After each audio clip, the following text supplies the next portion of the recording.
What's going on, everybody? It's Thursday, which means it's time to get reconnected. This week, somebody that I have been melding with the world quite a bit over the last month. I am stoked to bring on Ken from Mid-Level Media. Ken, what's going on? What's up, man? How are you doing today? I am I'm all happy right. to be here. I'm honored that you're here. It's been a pretty crazy month It's no getting honor to know to you, have and me anywhere, trust me. uh, been on your channel a couple times. Now we got you coming on here. The whole Yep. worlds are colliding. It's nice to have you. Yeah, it's like the 90s, Power Man 5000. Worlds collide. Yep. We're doing it And tonight. we'll do like a must see TV Thursday night, and just say these sitcoms are going to mix for the night. You have some crossover episodes. It's going to be bigger than the Full House Family Matters crossover for Either sure. way, we'll make the best of it, and we'll say, did I do that? Ken, first off, why don't you tell everybody what you do on your channel, because you've not been here before. So explain it. I have not, as you can see behind me, I talk in a lot of movies and in physical media. I do a lot of the same kind of stuff that Ron does. I do a physical media report every single Monday where I just kind of run down all the late breaking news and announcements. I do 4K Blu-ray reviews. I do haul videos. I do Blu-ray hunting videos. If it's physical media related, I do it on the channel. Yeah, that's pretty much it. And I try to have a good time. Try to have fun, You do. as well. Yeah. So We do a lot of the similar stuff. You got some content on there with your wife. You got a second channel, Married with Media. yeah, I should promote that. I should promote that. Me and my wife, we talk about movies and TV shows, mostly streaming content, and we do live streams every whenever we can. It's tough to pull off sometimes with kids. Yeah, I know how that goes. Let me check in with the chat. We got some people that are here specifically for you, so we'll get to those. First, Nick from Movie AV Impulse. Sorry, can't watch live stream. Catch the replay. Nick, you are extremely generous. Thanks for being here. Thanks for the donation. Appreciate you more than you know. Nick is a great guy. Everybody should check out his channel for sure. Tony's here. What's going on? Silent Attacker. He's here only for you. Hey, Ken. Good evening. What's up, Silent Attacker? Christian's Hobby Blog. Just watched the interviews with Amanda Reyes and Justin Beam. Loved every minute. Thanks for checking those out, Christian. Brent Madison, another great guest as always. What's going on? Tim, hello. Man, Tuesday night was wild. Tim and Bob hosted their Steelbook tournament, and Yeah, that was insane. Did you watch the rest of it? I watched the entire thing. I'm pretty sure I was in there for the entire thing. I'm still tired from that night. Yeah, you handily won, didn't you? I mean, kind of. Yeah, I got first place. Is it It a pretty wasn't good lead? handily. James was the one that swept the night. Nobody could James stand up took to it to him. you. Wow, He can't blocked believe one of that. mine all night. Yeah, whenever Tim and Bob get together, it's it's gonna be it's a wild and crazy show. Yeah, it was nice to hang out with everybody. Yeah. Josephine, hello, Ryan and Ken. Just finished reading The Samurai's Garden, and then again, maybe I won't. Now reading When You Wish Upon a Lantern. Nice. Brenna's here, says I watch Mid-Level Media all the time, like 90% of your videos, never comment, good quality content. Well, thank you for watching. At least it's okay if you don't comment. Tony wants us to do a 10-hour live stream. How you feeling about that tonight? You're gonna have to wait till you finally get Tony on here to do the 10-hour live stream. I think he'll go there with you. We can have a Tony stream. I don't and feel have like him... arguing with my wife all day tomorrow. Because it's supposed to, I actually did take off tomorrow. But she'll expect me to do something, with her when she gets off of work. And if I'm still in bed when she gets home, then there's going to be problems. I'm going to have Tony share his entire collection one day. We'll get to 10 hours that way. Yeah, you'll get to a whole week. Just all week. You'll be streaming until Tuesday. Mizzy's here. What's going on, Mizzy? Tim says he won't hang out for 10 hours. Dave, what's going on? Let's see. Josephine, this is a good topic. First time watches Page of Madness, Belladonna of Sadness, Shatterglass, The Celebration, and Danny Deckchair. So, Ken, what have you been watching lately? So I had to binge through all the Superman movies to review that 4K box set. So those are my more recent watches. But I did watch, and I liked them. I'd say I liked them all overall. Quest for Peace was not good. Have you seen them all? I've seen them all, but it's been a long time. It's not good, but it's not. It wasn't the worst thing I ever saw. I feel like that movie got a little bit overhyped as far as how bad it was. It wasn't Yeah. like Batman and Robin levels bad. Yeah, I think it was just people comparing to what had come out before it. At least the Gene Hackman was in it. Yeah. Yeah. Well, I think it was the Richard Pryor one. I did not like at all. That's understandable. I didn't like Superman 3, but I love the first one. Was that your first time watch for all of them? It was pretty much. I'd seen parts of 2 when I was a kid. Like I remember the diner scene, like really vividly when I was a kid. But that's pretty much all I could remember. But the first one's probably firmly like in my top 10 superhero movies of all time. Now, I absolutely loved it. The second one I liked a lot, and then the other 2 are the other 2. But I had a good time with them. Overall. But I watched Infinity Pool with my wife yesterday morning. I liked that. I liked it quite a bit. I don't know if you've seen that one yet. Not yet, but I was a big fan of Possessor. I'm certainly looking forward to this one. It's along the same lines. I think if you like Possessor, you'll like Infinity Pool. And right now, the rumor is Second Sight may be releasing that later this year. That's never been confirmed by them or anything like that. Did they do Possessor? They did not. Okay. They are supposedly doing the newest David Cronenberg, the one that came out last year, Crimes of the Future. So there's some scuttle that they might be doing both of those. Yeah. I don't know. Yeah, I really dug it. I dug it a lot. So, nice. And did you like Possessor too? Did you see that? Yeah, I like Possessor a lot too. Interesting. He does like a really good job like blending sci-fi and horror together. Yep. And he does that again in Infinity Pool. So I liked it a lot. Interesting. Very interesting. Really only one that I have not updated since last time. That's just a couple days ago. I watched the Kurosawa film Cure, the younger Kurosawa. And I don't know if you've ever seen that one, but it was. I haven't saw a Kurosawa movie yet. Well, it's not Akira Kurosawa. It's Kiyoshi Kurosawa. This is Is that his son? No, they're not related. Crazy enough. Really? Yeah. It is a beautifully shot film. It is a wonderfully made film. Didn't connect with me at all. This is widely regarded as a masterpiece, and I don't know if I was just not in the right mood, but yeah. I'm all right at the moment, not seeing it again for a long time. It's not widely regarded by you, huh? No, I was mystified by how well made it was, but yeah, certainly will not be watching it again anytime soon. Yeah. What's going on, Holland Oates? I also watched. I watched this one last night. I watched In the Cuts. I got that coming from Orbit soon with Meg Ryan and Mark Ruffalo.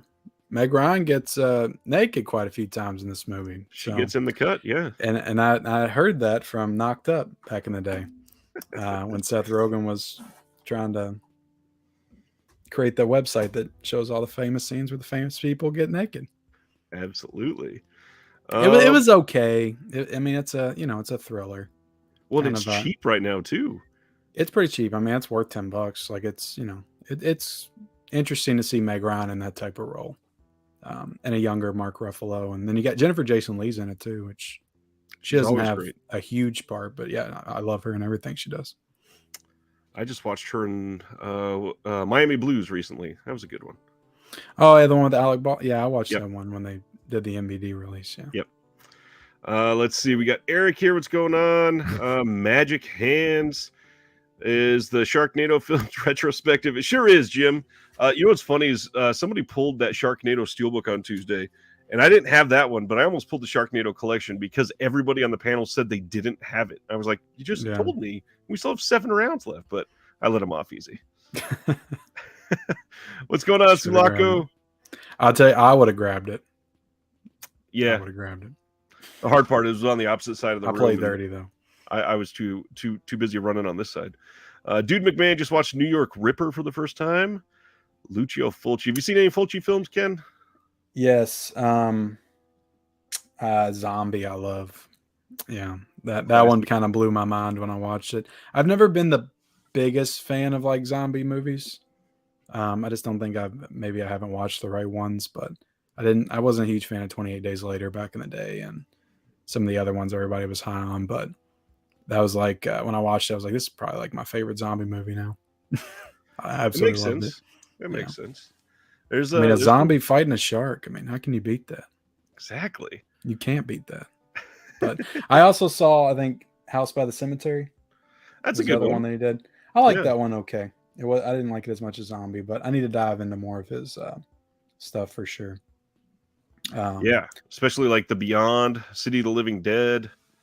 Yeah, The Beyond, and I have the City of the Living Dead 4K. I just got that one. Looks great. Looks Yeah, real good. need to watch that one. All right. How about some recent pickups? Anything fun you got recently you want to share with everybody? I got the Knock at the Cabin Steelbook today. Nice. But I went pretty light this week, and this is an expensive steelbook. This is It is. $38.99, Why? I and completely agree. that's just like the standard for new movies now. I feel like I mean, Disney started it with the Marvel stuff, and now Universal is following suit. But I like this movie, and I like this steelbook a lot, so I went ahead and shelled out the dough for it. It was a fun movie. I saw that one in theaters. Yeah, it's not like as good as it's not like top tier Shyamalan, but it Yeah. kind of reminded me of Signs a little bit because it was like world ending, isolated, one location. I like Dave Bautista in it a lot, so He was great. yeah, Absolutely so great. I really dug it, and yeah, I spent $40 on that steelbook. I didn't feel good about it when I got to the car, but you know, it is what it is. I was But scrolling through to see who I missed, and Bob says Ken got naked when he saw her naked. no, I didn't. I got LA Wars in today as well. Nice. Have you seen this? Is this any good? It's It got is somebody good, actually. from Baywatch in it. I know that. It is surprisingly good. That is a really good title. That was on the VSA line from Vinegar Syndrome, and Oh, was it? MVD Rewind got that, and yeah, it's you'll be happy with it. It's a really I fun might movie. watch that one tonight or tomorrow. It's got some pretty impressive stunts for its time. Nice. All right. One more chat that I wanted to point out. Sulako88 says, I need to convince Ken to get a region free player. You don't have a region free player? No, I got one. Okay. It's just I bought it like 3 years ago, and I just now hooked it up within the past month. So I have it. I have it. I don't import a ton, or I haven't in the past. I'm only like now getting into it, but I've got a few in the collection. Like I've got Frankenhooker over here. Nice. So I mean, I got a few that I can watch on it. But yeah, there's a lot of really good ones that are cheaper that are locked region B that are out of print in the US. There's some stupid licensing stuff in North America that will keep some stuff for us for a long time. Yeah. I haven't had to worry about it like with the 4Ks and stuff. So, but yeah, I got it a long time ago, but just recently hooked it up. But I have it. James is here too. What's up, guys? Like Knocked at the Cabin as well. Going to hold off and picking it up. Wait for a sale. Man, that steel better go on sale. But I guess if it goes on sale, maybe it'll only be $30. Yeah, like if I didn't like the steel, I would have waited. But you know, with the steels, you just never know what's going to happen with them. That's very, very true. My only real pickups to share is I don't know what happened, but my April Vinegar Syndrome package it got marked as shipped, and then it never left the warehouse. And the one with the April titles. Yeah, so it sat there for like 10 days, and I was like, hey guys, I think you forgot something. And they replaced everything for me, and it finally got here. I'll share the partner labels. We got in Vinyl Nations, a documentary against vinyl records. Yeah, I got that one. Benson and Moorhead's Something in the Dirt. Love their work. See, I bought the Endless. I think I watched that like 5 years ago or something when it first came out on Blu-ray because everybody was raving about it, and I couldn't get into it. It felt like a straight to Walmart like DVD sci-fi movie. That one I think is lower tier from them. If you want to really go there, watch Spring. It is like a Lovecraftian romance film. All right. Yeah, I've heard good things about that one, but after I watched The Endless and everybody was raving about it, I didn't trust anybody on whether or not their stuff was any good or not. So I didn't check out Spring. I will always support Deaf Crocodile, and they put out Time of Roses. These people are amazing. I need to get them back on the channel. They do some incredible work. And then this feels like a Ken title, Justice Ninja Style. Hell yeah. I had Dan from VHS Hit Fest in right before this released. Eager to see that one. Does that say blink and you die on the back? It says blink and you die in the dark. Hell yeah. That's kind of philosophical. We got the Hourglass Sanatorium. This is from Yellow Veil. And then Bullets Over Summer. This is from Connie. They do some incredible work. Just had them on the channel recently as well. But the biggest one that I am ecstatic on, Agfa's Zodiac Killer. This is a weird... I almost got that. But the crazy thing is they put out a prayer candle with it. This was limited to like 25 pieces. And then it came with... That wasn't any extra? Yeah. It came with a Zodiac handwritten postcard note. And it's on an actual Agfa postcard. It's nice. Wow.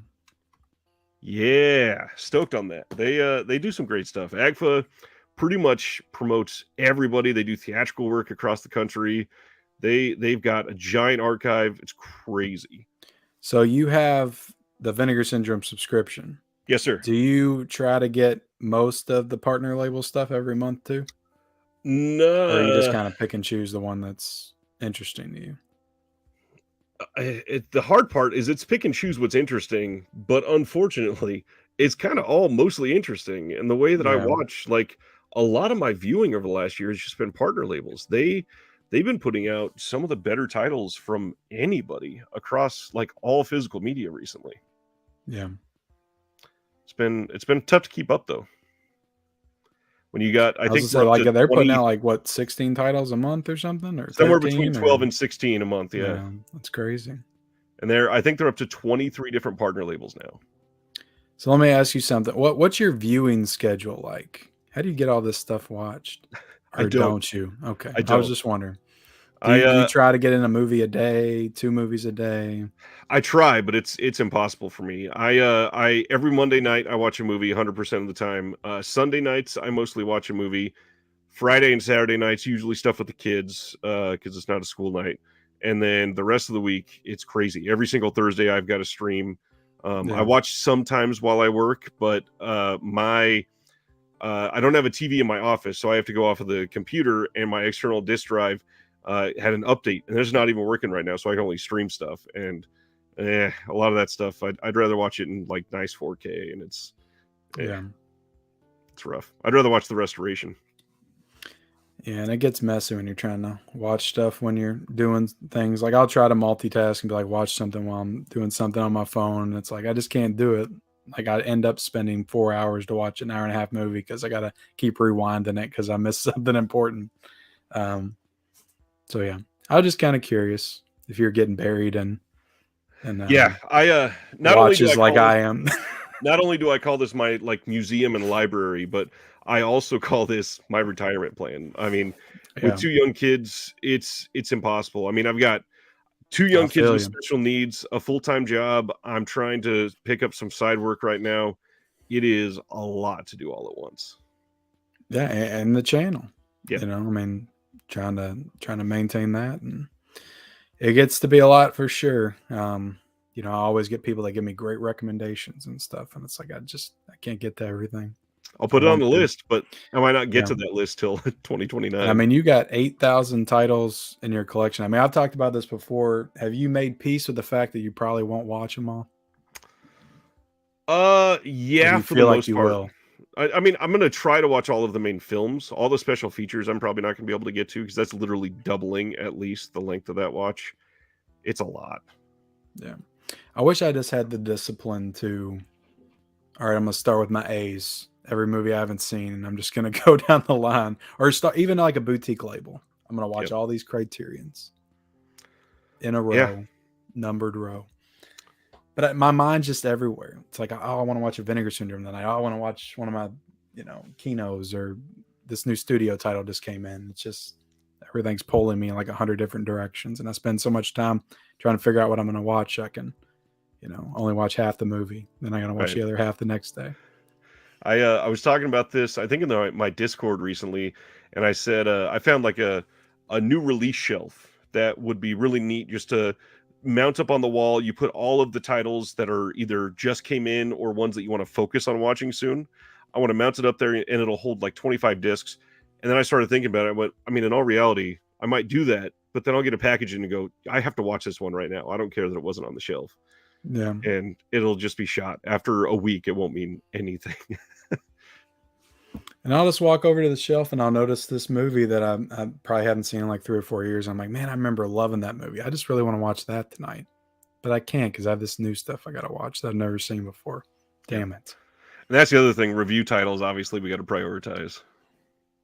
Yeah. Yeah.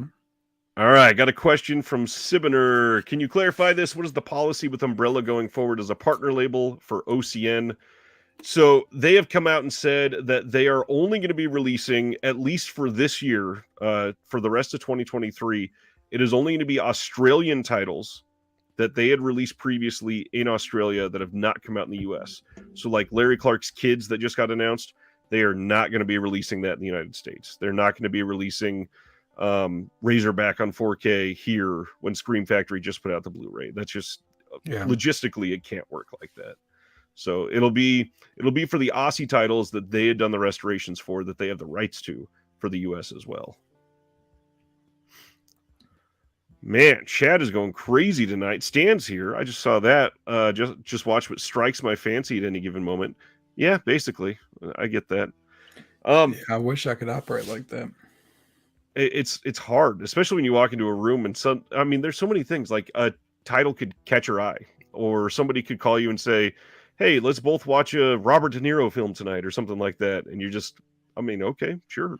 Or sometimes I'll be on a stream with somebody, or I'll see a comment and like they'll describe the movie, make it sound so good. And I'm gonna say, I can't wait. I have to watch this tonight.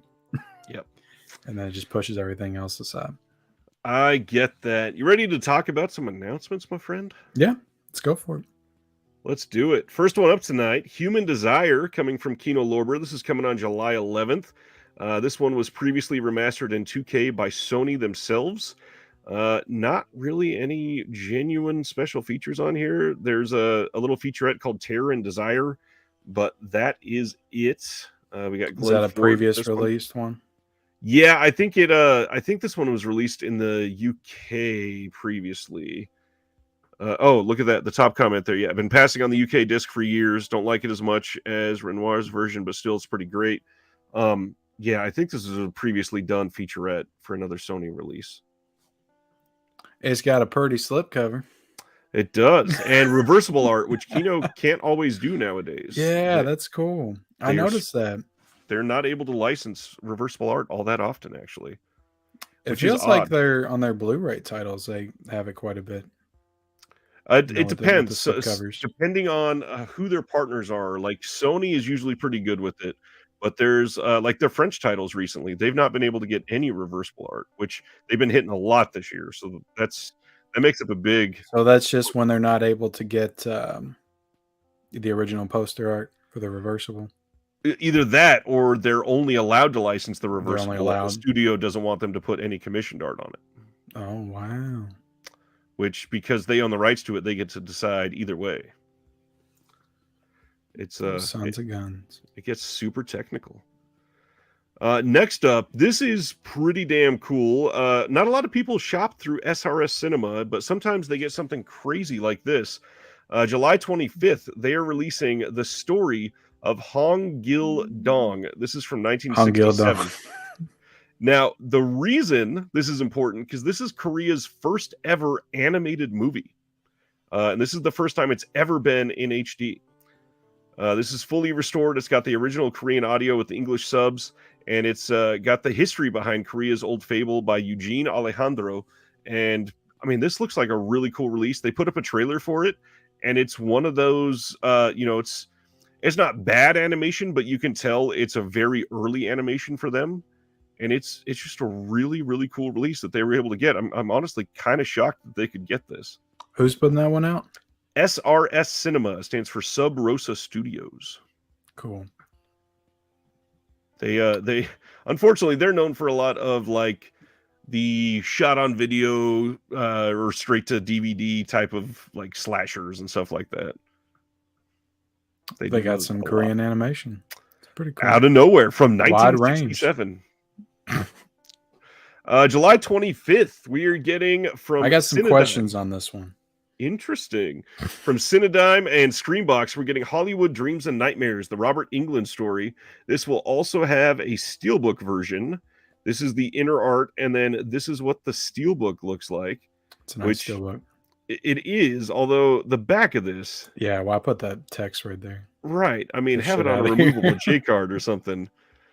This is going to have some special features. We got a conversation with the directors, peek behind the curtain of Dance Macabre, Nightmare Cafe with Jack Coleman, Robert English Chatterbox, horror icons, an official trailer, and all of the usual extras like trailers and such. What's the question on this one, my friend? All right, go back to that. So you'll see where my mind goes with stuff like this.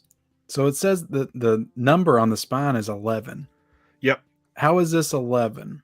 They've done 3. Yeah. Is there 7 in the middle that we don't know about? Well, that's the thing. There are 7 in the middle that we don't know about. It depends on the company. Some do it fully in release order, and they wait to assign numbers until they are for sure set with the release date. But then there are other companies, like Indicator is one of these, where they will give it a spine number when they license the title. And they'll say, instead of like a spine number, this is a catalog number for them. And as they go through, this number is sticking with this title no matter what, even if it gets delayed for 2 more years. And so Indicator, I can't remember exactly what number. They're up to like 300 or 280 or something like that. They have still not released number, I think it's like 148. And it's still just sitting there blank on everybody's shelves if you got the full collection. And I imagine if you were doing that in order and you had like OCD about the numbers, that would be super bothersome. But yeah, not everybody does it in order on release. I mean, I'm not necessarily a completionist. It doesn't like necessarily bother me, but I decided I did want to start collecting for this line because it just got started. Yep. So that kind of, I guess they're going to be busy over the next few months then. Are they planning to? Well, they've at least licensed this many, so we can expect someday for those other ones to come out. Yeah. But then the hard part, like Indicator, they've canceled a couple titles. So something like Ishtar got announced and then it got canned. That had a catalog number. So that might be blank literally forever. So they're not going to go back and like plug something in there? Probably not. Oh my! They have to know that's going to annoy people, though. I'm sure they do. You would think they'd do something.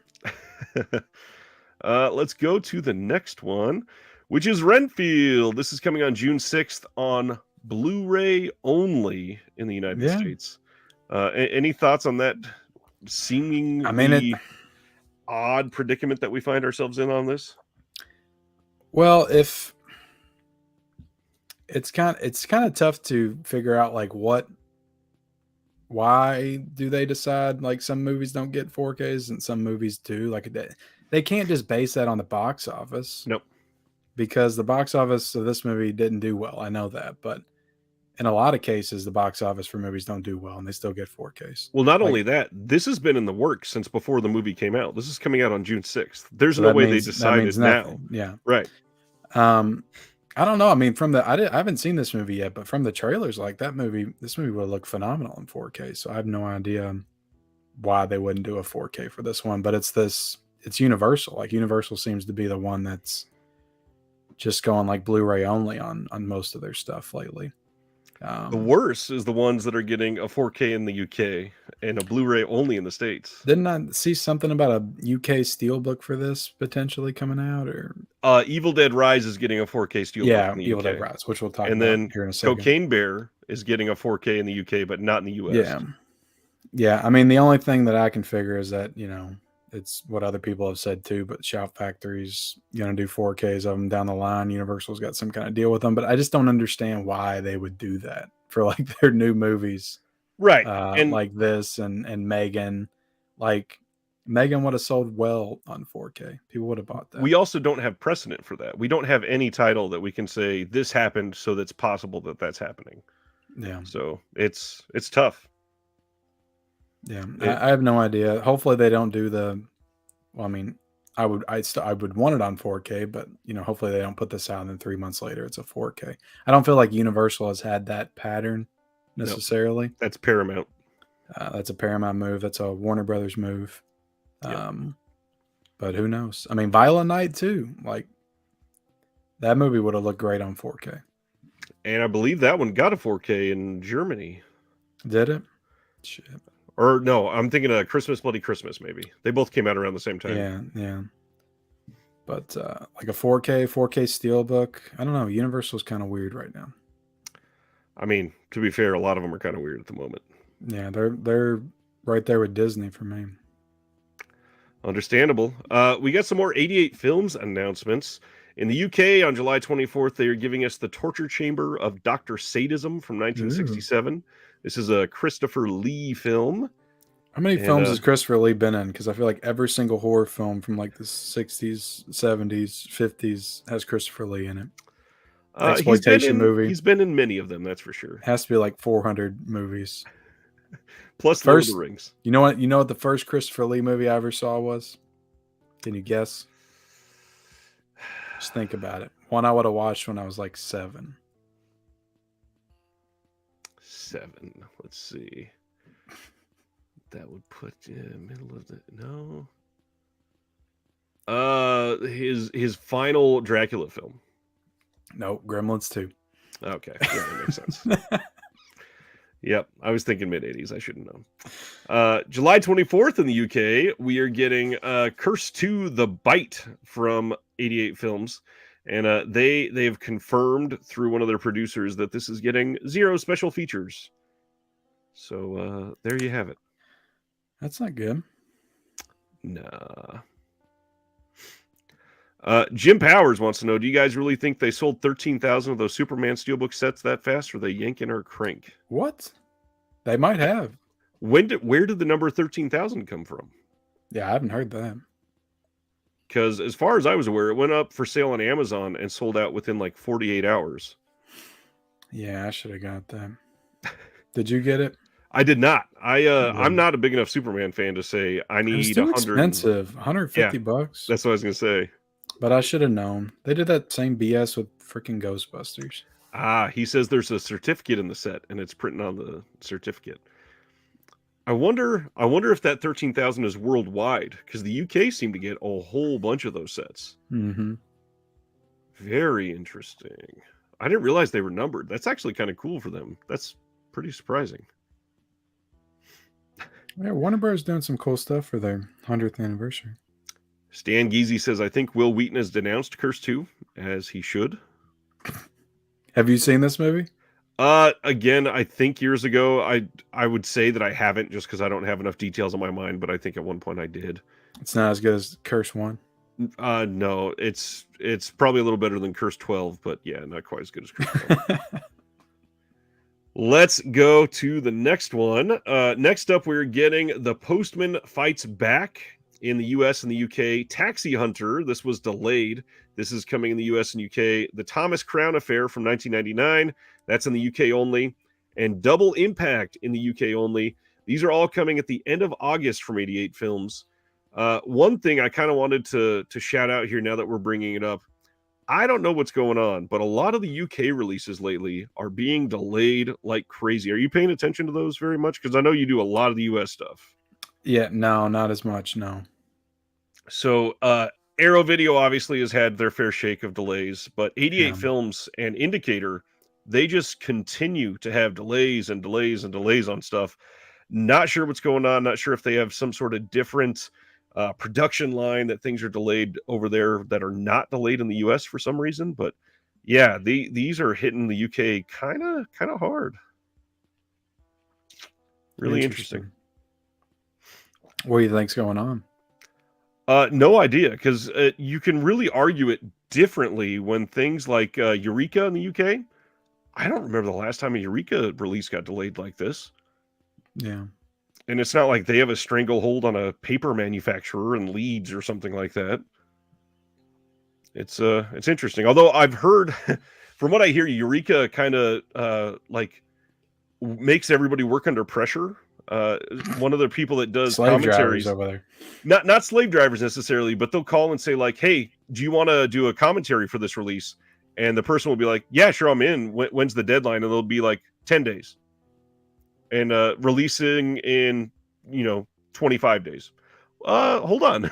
You got to have enough time to print that disc. What's going on? No, just get it done, please. Hey, sometimes it'd be like that. If it works, it works. Your stuff don't get delayed. You just said it. Exactly. Mondo's here. What's going on? Was looking forward to this all week. Glad you are here to hang out with Ken. You got Thomas Crown Affair, and does Thomas Crown Affair have a release over here? I don't think it. Not a good release, at least. Yeah. And those aren't 4Ks either, are they? Double impact. None of these are. And that's the other thing. If you're not paying attention to 88 Films, maybe you haven't heard this. I think they've released 3 4Ks so far, and all 3 have needed replacement programs. Oh, really? Yeah, for really bad reasons. So, yeah, I'd be keeping an eye on their quality over the next couple of years. They did Cannibal Holocaust. God, there was another one that I had recently. Hell of the Living Dead, I think, was a 4K. And then there's one more that Severin is releasing as well. Yeah, but they've all got like timing issues or stuff out of sync or sound issues. It's a lot to invest in a release like that and then just completely ruin it at that last second. Another month of releases from 88 Films. September, they are giving us the Long Arm of the Law 1 and 2 collection. This is coming in both the UK and the US. The UK is getting a release of the Flesh and Blood Show, the horror films of Pete Walker. All of these were released in the US. That box set looks freaking badass. It does, and I'm going to zoom in on that for everybody. Although that might be a nipple, so I'm going to go back to that. All of these were released by Redemption in the US, but they were released like almost a decade ago, literally. So we will see if we get new releases, and nothing is saying that these are new scans either. It might just be the same exact disc coming out in the UK finally. And then finally, The Last Blood, which is also known as Hard Boiled 2, is coming out in September, also in the UK and the US. Nice. Hard Boiled 2. Now this is pretty damn cool. We got an update from Vinegar Syndrome about their upcoming sale. And the first thing is they showed us this box art for A Blade in the Dark. And it looks to be this split box style where the top... That's awesome. Top half-ish is going to slide off, and then you will be able to pull it out of the side of the slipcase. And then they went into details on this. They were kind of hyping up during their flash pre-order that this is going to be a much more expensive than it was during the actual sale. And this is kind of why here. It says it got a massive comprehensive restoration. 3 master restoration artists each spent over a month getting it to look better than ever before, and it's being put on a UHD 100 disc. That's the biggest size disc that you can put out on a 4K. And then to celebrate this brutal giallo, we've designed a brand new magnetic box to house all of the terror, and they are including a 40-page book of essays to round out the package. Sometime this week, we're going to get full specs on it, probably tomorrow. They usually send out their newsletters on Fridays. I pre-ordered this. Is this a subscriber thing only? It's not subscriber thing only. They did not say that. So I didn't pre-order it when it first went up with Showgirls, but I pre-ordered it at the beginning of this month. Will I still get this? Oh yeah. No, okay. So far, nothing is saying anybody won't get this. Okay. All right. That's what I was wondering when I saw it. I was like, damn, it looks cool. And I know I pre-ordered it, but am I actually going to get it? Yeah. All right. Let's see. Sibner says, look at the top. Does that look hollow? Is it going to slide out or slide down as if you were slicing the hand? Does that look hollow? This to me looks like a lid almost that is going to slide over this. So you're going to slide it out like left to right here if you're looking at the picture, and not down, because this part at the beginning here looks to be connected to me. That's a good question, though. That could have been a fun idea, and it very well may be. But yeah, it looks to be like a side loader slipcase, and then you will pull the top off. Have you seen this movie? I have. I actually just watched this like 3.5 months ago, sadly. I wish I would have waited for the 4K. Always sucks, doesn't it? It's not my favorite giallo, but it's actually really well done. And I grew up in music, really attached to the music scene. This has a really great soundtrack, and it's got a lot of scenes dedicated to music making, actually. So I think it's really important. I'm looking forward to watching it. Watching double feature, this and Showgirls. Distorted Vision says Vinegar Syndrome mentioned that nearly all titles on the site will be on sale for the halfway sale. Does this mean that it won't just be titles from February or March and before? No, it does mean that it will be from then and before. And if it's anything like the last sale, it will be anything released before January, actually. They changed that fairly recently. It'll be anything except for the last handful of months. All of that will be on sale. But when they've released, gosh, I think we're up to spine number like 400, something like that. It's still most of the titles. Only like 25 are not going to be on sale. So yeah, they can still get away with saying that. What else? The 2 secret surprise UHDs are shaping up nicely, each featuring multiple cuts and an abundance of extras. And then this fun little addition here, their cumulative kill counts might also be a new record. What does that mean? Like probably means it's probably for Vinegar Syndrome. Okay.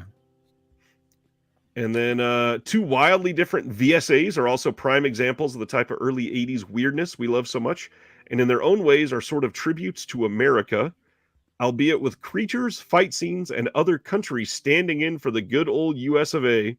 One also will mark its world uncut disc debut.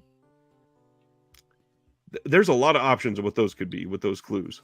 Yeah, so they announced all these May titles back when they did the halfway to Black Friday reveal.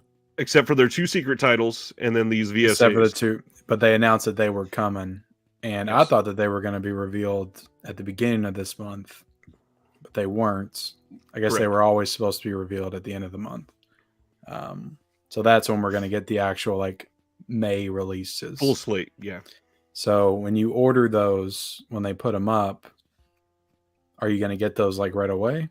Or do you have to wait a little bit longer to get those? As soon as the sale is over, everything will start shipping that week. So you'll get it probably, depending on how efficient they are, probably sometime by around the middle of June. To somewhere between the middle of June to the end of June. Because they'll ship subscribers first, then whoever ordered from the flash pre-order, and then everybody else after that. Gotcha. So depending on how quick they can go, it could be 2 weeks, it could be 6 weeks. I'm going to start saving my money now. I'm not buying nothing else for the rest of the month. Good. Sibner's asking, are VSPs normally 50% off? Yes. Yeah, almost always. What does the sale look like? Like, what can you get titles for? I feel like it doesn't matter. Like with Vinegar Syndrome, their sales, everything's still like $20. Does anything ever drop below that? Yeah, tons of stuff is below that. But I know at the beginning of the year, they had a bunch of $10 titles and stuff. I would not count on that happening. Although they are saying that there's going to be another like Vinegar Syndrome week, the first week of June. And they're bringing back the subscriber thing. Yeah, you can get a half-year subscription then. So let me bring up another random title here, and I'll show everybody how this is going to go. So this is Hard Rock Zombies and Slaughterhouse Rock. The slipcover is still in stock here, and you'll see the price for this is listed right now as $31.99, and the MSRP, which is slashed out, is $44.98. So you can see what the price is going to be. It is half of that slashed through price. So this one will be $22.49. So for 2 titles, that's with a slipcover. 2 titles with the slip, that's pretty dang good, actually. Some of their other titles are going to be less. It'll be, let me get back to this. I'll minimize this for a second. Some of the titles that has an MSRP of like $35 will be down to like $17.50, obviously. Some of their older Blu-rays or DVDs, those are going to be down to like some of them like $11-12. But a lot of those people don't really buy as much anymore because they either already have them or they're just not into them. Yeah. Let's see. VSL box set and the variant slim's probably still more. Yeah, there's going to be a bunch of stuff that gets revealed. Let's talk about that because they released. Wasn't there also supposed to be like some kind of 10 movie box set thing? Yes, that got delayed to later in this year. Yeah. Okay. And if you are a subscriber, you will be getting that. And since that got pushed back, if you're doing the half-year subscription, my logic would deduce that you're going to get that box set if you subscribe to the second half of the year. Yeah, unless they push it to next year. Well, I don't think they will because it's meant to be for the 10-year anniversary. And that would be, unless they make it an 11-movie box set. Yeah.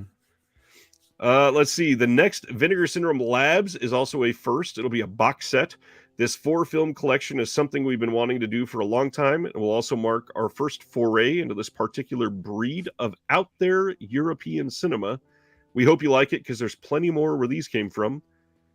Again, that can mean a lot of different things.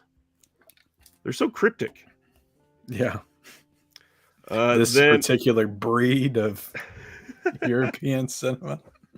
The halfway subscriptions officially return. Just as we moved the yearly subscriptions from Black Friday to January, we are moving halfway subscriptions from the halfway sale to July 1st.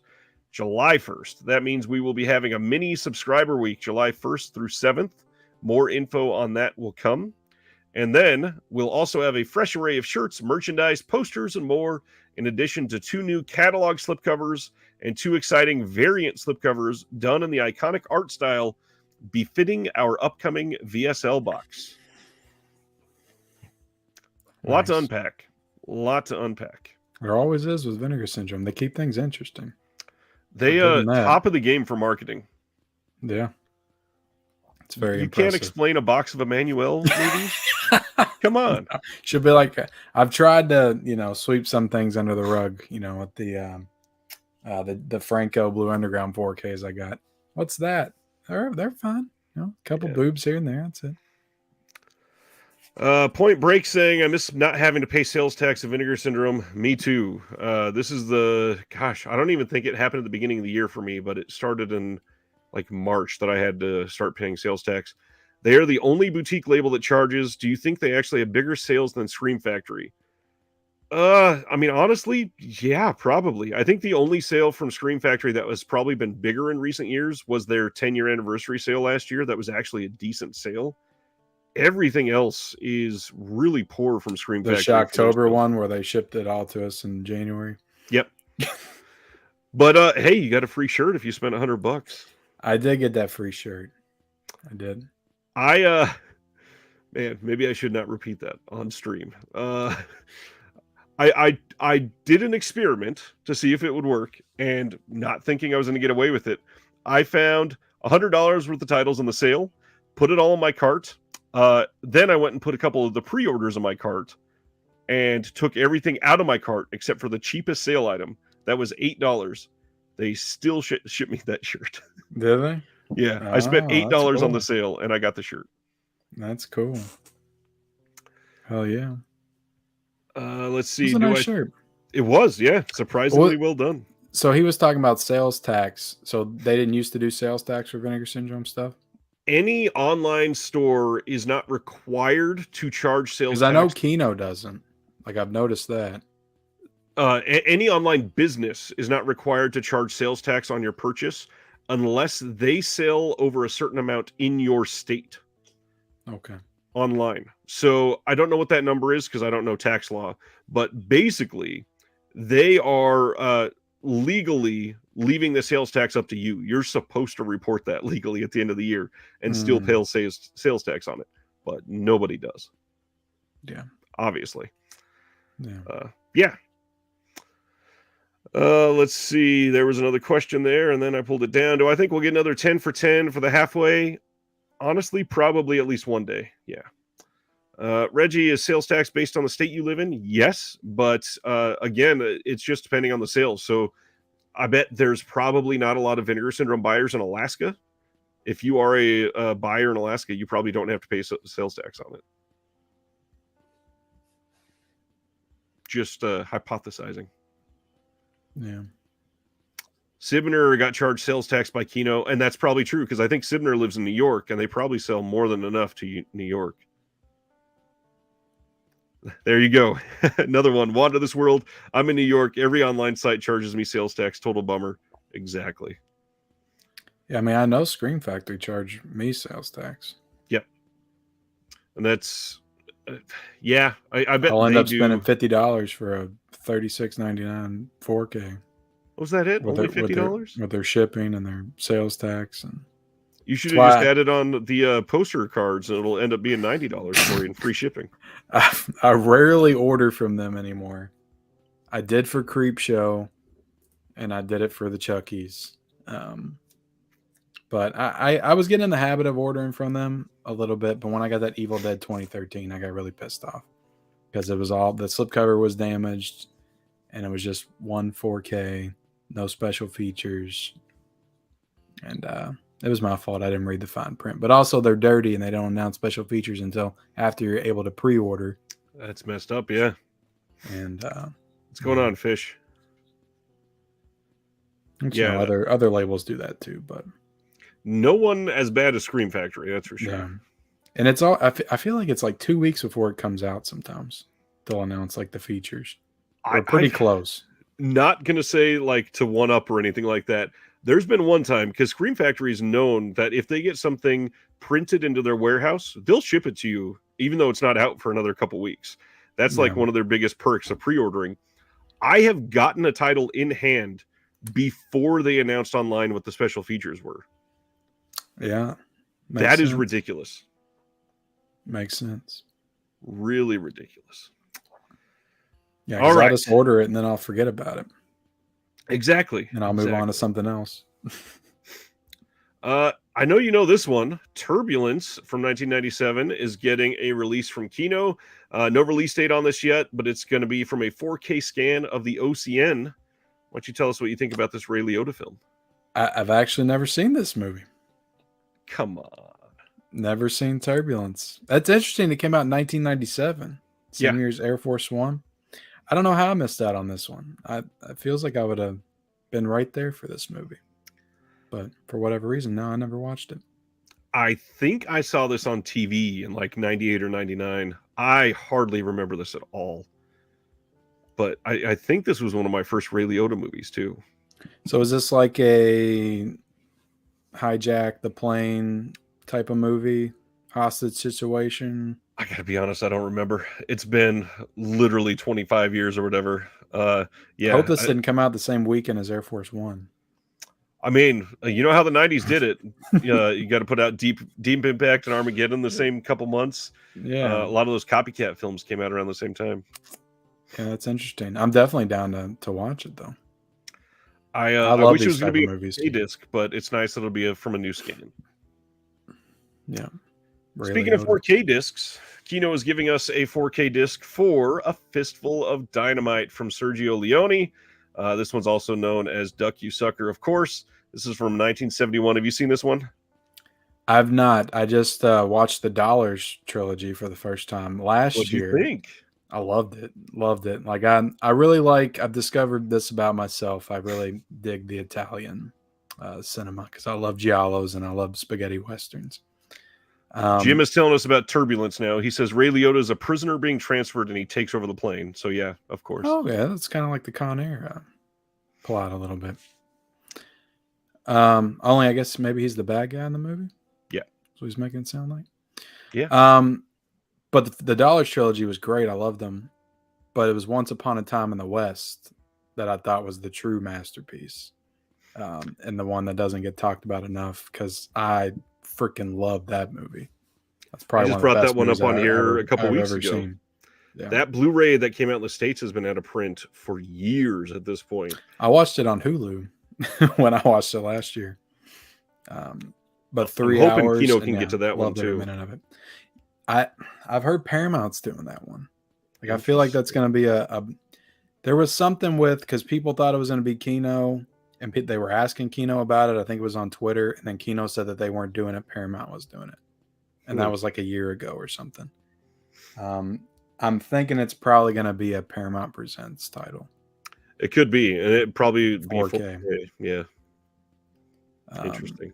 Because I don't see them doing that, just a regular 4K for that. I feel like they would do a Presents for it.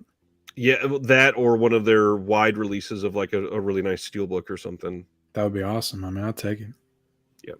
But no, yeah, the 4 movies that I've seen of his, I really love. So I'll definitely be down to buy this. The Mets game director for the broadcast team, John DeMarsco, he says, if you like Sergio Leone, you should check out the Superior Sergio Corbucci. Have you seen any of his films? He did Django. Yes. That was one of the first 4Ks I remember watching that just blew my mind. Yeah, mine too. Yeah, that was phenomenal. Yeah, great movie. I knew that Tarantino's Django was based on, an older Western, but I didn't know that it like borrowed the opening song and everything. And it brought Django. He was actually in it. Yeah, Nero was in Tarantino's. Yeah, I remember watching that. I think that was in the special features for the Arrow one. Yeah. That was a really fun movie, though. It's a completely different type of movie than Tarantino's, but that was a fun one. That Gatling gun in the coffin took out that whole town. That's pretty cool. I'm still amazed that movie was released in 1966, and we had updated interviews from Franco Nero in 2018. Clear as day, remembering like, yeah, I drug that coffin for like 7 hours that day, and they just filmed it. And like, man, that was 52 years ago, and you remember every day on set. How is that possible? Yeah, that was cool. That was a really good release. Yep. Really Arrow crushed it, that's for sure. They were on fire when they started doing those 4K box sets. The Tremors one was like freaking out of this world. Kevin Bacon was on there. I was like, geez. Yep. You guys are killing good release. Next up, this is the Giant Gila Monster coming out from Film Masters. And what's funny is I included the Film Detective on here instead of Film Masters. It looks like the Film Detective is sort of becoming Film Masters. Film Detective is pretty much no more, and now it's Film Masters. They've got all of the titles that the Film Detective had licensed, and now they're releasing them. This is one that a lot of people have been looking for a while, actually, and it is coming from a new 4K restoration of the film. This is from 1959, and I can't wait to check this one out. Yeah, looks cool. So Film Detective's gone, is what you're saying. Yeah, I've got somebody. Tim's going to be upset. He was the biggest Film Detective fan I knew. I've got somebody from that is close to the situation in my Discord and was explaining the situation to us today. That basically there's one person left at Film Detective handling some of the stuff that they had left over, but the guy that was running Film Detective is now doing Film Masters. Cool. You know what it was? It was those black cases that confused everybody and made them think they were getting 4Ks. And it had to be. They got complaints. Just complaining, yeah. But physical media fans, they don't ever complain, so that can't be it. Yeah, there was no sarcasm there, I promise. No. All right, let's talk about this one. So Cape Light released Bloodsport on 4K in Germany on 2 different media book releases. They just announced they're putting out this 4K Steelbook release on July 14th in Germany. But also, they were talking about this today, saying, international customers, we do not suggest you buy the German release of Bloodsport. Stay tuned for our page next week. Completely implying that there is a Bloodsport 4K release coming internationally from Cape Light, possibly getting announced next week. Oh, that's interesting. Not a guarantee, but it certainly does seem to say. So you're saying that Cape Light is going to do one for us? Cape Light has been releasing stuff internationally for a while now. They're the ones that put out that All Quiet on the Western Front 4K media book in the United States. Oh, okay. They did it with MPI. I need to grab that. And so this is the second release of Bloodsport, but it sounds like they're going to be putting out something internationally, whether that be in the US or it might be in the UK. But they're hitting international stuff hard in the coming months. So either way, there looks to be an English-friendly 4K release of Bloodsport coming soon, probably. Cape Light's coming to play. Yeah, it kind of seems like they're on the verge of taking over the world at this point. Nice. Sibner, yes. The All Quiet on the Western Front had English language in the book. So they have an entire page dedicated to Cape Light International. So be prepared. They are releasing stuff, and it is media books are coming from them in the US in English language. Who released the standard 4K of All Quiet? Was that them too? Because Was in Best Buy, it was just the 4K case of All Quiet. Yes. So it's Cape Light oversaw everything, and the company that did the distribution, which you'll see on the side of it, is MPI, which is another distribution company that's big in the States. I feel like the Cape Light branding was on it on the back, but I don't remember looking for it. Yeah. But yeah, Cape Light and MPI are partnered together through it. I need to grab that for those media books run out. Absolutely. I put out an interview this week with Amanda Reyes, who does a lot of commentaries, especially on made-for-TV movies. Check that out if you get a chance. Okay, we brought up this one earlier. Evil Dead Rise is finally confirmed to be getting a 4K in the States. This is coming on June 27th with 0 special features. Really? 0 special features. What? Wow. It's an Evil Dead film. You got Bruce Campbell and Sam Raimi involved. There's no commentaries or nothing? No special features. Are you kidding me? Nothing on the disc. Just a gold banner that looks incredibly ugly on this cover. Covering half of the film. I was going to say, I like the gold banner. I really do. But this is one example of it where it just doesn't work well. Yeah. On the cover. They should have made it blood, like blood red or something. That would have been cool. I would have loved that. Take the 100 logo and theme it with every release. Have they done that? I feel like they did that on something already. I don't know about the 100. I don't know about the 100, but I know has it been gold on everything. For some reason in my mind, I feel like they themed it with something. Maybe it hasn't been gold, but yellow. Rocky doesn't even have it on there. I don't know. Yeah, maybe not. I might be wrong. Yeah. Mitchell says that's crazy, no special features is not cool, but probably a last minute decision to print in 4K. I mean, they don't have them on the Blu-ray either, right? Right.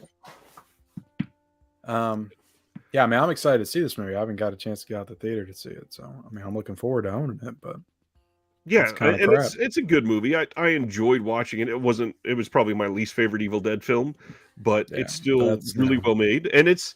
Every single Evil Dead release has had great special features, really nice making of. I mean, there was incredible practical effects in this movie. You couldn't show us a couple days on set. Some that doesn't make any sense at all. Nothing. Warner Brothers does not care about special features, though. They really don't. Mark, that is a good point. The movie was going to be an HBO Max exclusive, so maybe they just didn't make any. That could be. Could be. I mean, did they do them, I guess, because they decided it was going to theaters, I think, like 6 or 7 months ago. Do they do all this stuff usually, I guess, while the film's being made? They don't do it. They could at least done a commentary. I mean, yeah, they absolutely could have done a commentary. I mean, you could have done a Bruce and Sam commentary for this. It would have been expensive. Who cares if it's going to be on HBO Max? They do all kinds of little documentaries to their movies, like little side things to watch. Yep. Yeah. You think they would have done something? Weird. Next up, June 27th, Welgo is releasing The Tank from 2023. This says, after mysteriously inheriting an abandoned coastal property, Ben and his family accidentally unleashed an ancient, long-dormant creature that terrorized the entire region, including his ancestors, for generations. And look at this. Even this film got 2 different featurette special features. Welgo's killing it.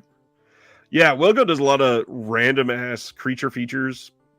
They're not always great, but they're always at least fun. Tank. Yeah. This looks solid. I like the art for this, and Welgo does good stuff. Yeah. When all else fails with Welgo, they just put out another set of Phantasm. Or Ip Man. Yeah. Ip Man, yeah. Coming on July 11th from Grasshopper Films as Pacifiction from 2022. This is a French film. It says, on the French Polynesian island of Tahiti, the High Commissioner of the Republic and French government official de Roulet is calculating man with flawless manners. His somewhat broad perception of his role brings him to navigate the high-end establishment as well as shady venues where he mingles with the locals, especially since a persistent rumor has been going around the sighting of a submarine whose ghostly presence could herald the return of French nuclear testing. When I read the synopsis, I was very confused by the first half and then very intrigued by the second half. Yeah. Have you checked out anything from Grasshopper Films? If I have something from Grasshopper Films in the collection, I don't know about it. I do not know about it. Where do they usually sell their stuff? It's a U.S. release, yeah. Will it be in stores? No. Will it ever been on the Best Buy shelves? No. Walmart? No. I don't know. It's possible I got something, but probably not. They do a lot of really good stuff, but yeah, a lot of their stuff is only released online for the most part.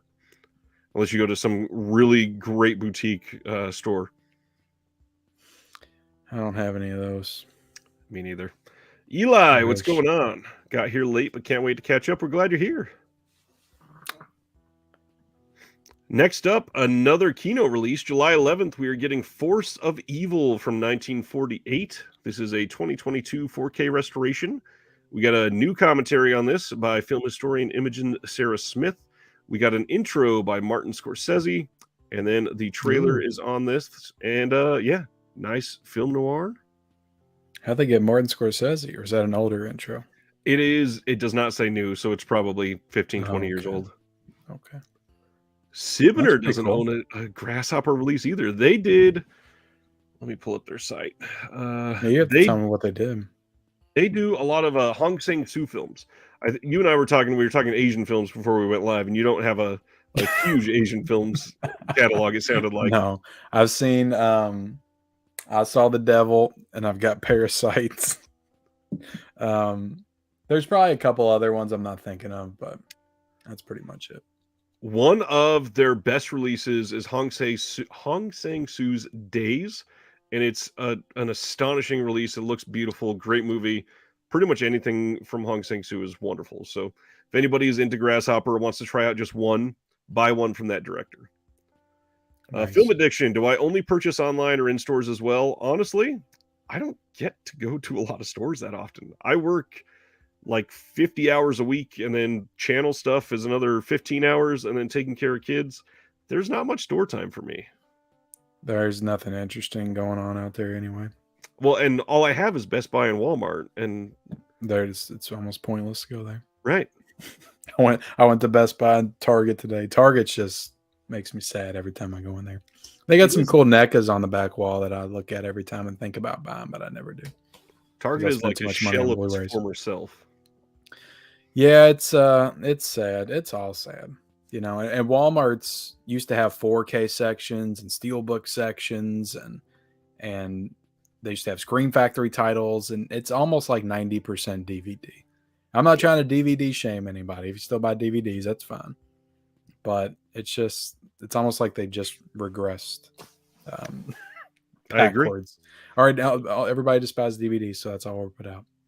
And you know, that's probably the case. A lot of the people that shop at Walmart are probably only buying DVDs. I rarely see a 4K. If something's supposed to have a 4K, it's not out or on the shelf. It's usually just DVDs for most all the new releases, and then maybe you'll get a Blu-ray sprinkled in. At my Walmart, I've seen some people shopping like on TikTok and YouTube that just have some awesome Walmarts. Some Walmarts that haven't done their DVD makeover yet, and they've got everything on the shelf. Though, probably. Yeah. Let's go to our next one. This is coming from Milestone Films, which is a partner label of Kino Lorber. This is coming on July 18th, and it is The Spanish Dancer, and this is the 100-year anniversary. This is from 1923. Nice. So starring Antonio Moreno and Paula Negri. This is restored by the Eye Film Museum, and it's a joy to behold on the big screen. The film is action-packed, witty, and romantic with huge sets and a cast of thousands. Never seen this one. I was going to say, have you seen this one? Nope. I'm very, very blank spot for anything pre 1940. I've probably seen maybe 20 films from before 1940.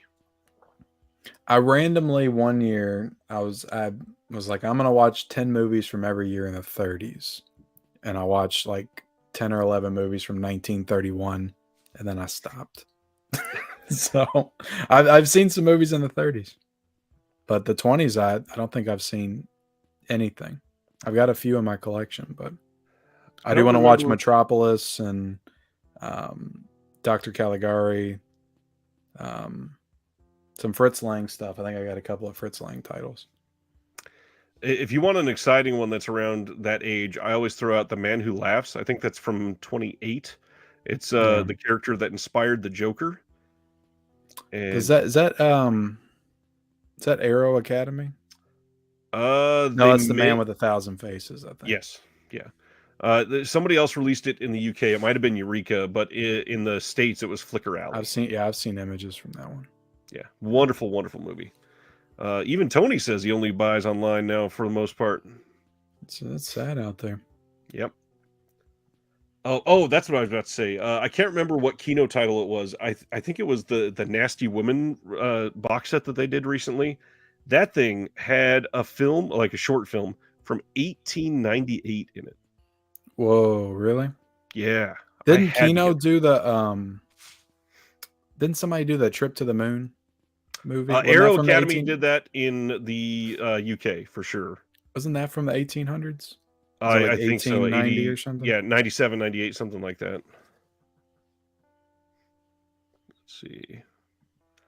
Reggie says they still have an overflowing bin at my Walmart, but they're all DVDs. Yeah, I know. They used to have a full Blu-ray bin. Yeah.